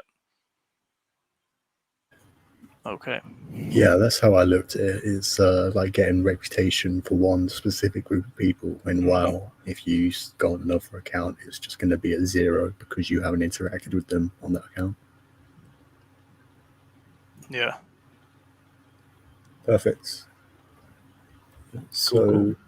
Yeah, and I think these types of conversations are happening all the time. And since when I guess Jess compiled all of these, there's been a whole nother flood of information as far as questions and answered shared. So definitely jump in if you want to continue this yourself into the foundation room. The official Star Atlas server needs to be nitro boosted, and we'll see what we can compile as the week by week play it goes by, and we can maybe continue this as a segment on the show. I think it's pretty interesting. yeah, and if you don't want to do that, you can just wait for our next episode. So, yeah. Voila.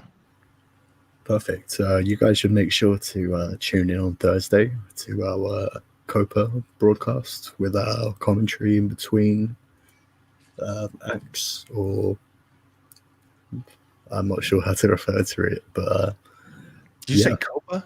You mean 426? I do, yeah. Yeah. All right.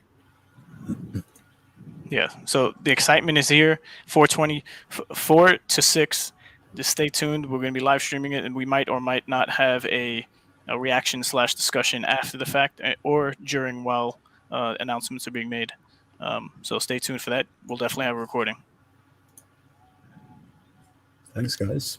Cheers. All right. So okay. So on that note, any last words? Do we have any thoughts, suggestions, inspirational advice? No, just that I appreciate all the feedback and stuff we get from you guys that listen in with us live. It's one of the ways that we learn as well. And yeah, so I'm just super excited about all this stuff that we've been theory crafting about for quite some time is about to come to a head where we're actually going to see some big releases this month. Whether that's the DAO, whether that's Scream getting closer and whatever else that they have prepared, whether that's lore and some of the other things that they have going on. It's just we're being more immersed into this world that we've invested in for quite some time now and that we've been waiting for. So it's exciting, and it's awesome to have all of you here with us as we do this. So, well, smash all the things. I'm always going to say that. Smash the stuff, Smash those things. Stuff. Yeah. And put the notification on if you want to be here at the start every week. It'll send you a message directly every time you go live. Yep, and it helps with the growth of the channel. So, to all things good and healthy, like you said, smash the things, and we'll catch you next week on the Metaverse Nomads. Peace out. Atlas Miner, you were born to push the block in search of ore. And now it's time that you are gone. So farewell, Atlas Miner. And farewell, Mud and ONI too. Who's the sector same to you? The pirate bastards ran him through. So farewell, Atlas Miner. They promised you a diamond mine, but I'll be damned, it's hard to find. I hope there's justice for their crimes. So farewell, Atlas Miner. And farewell, friend, don't take it hard.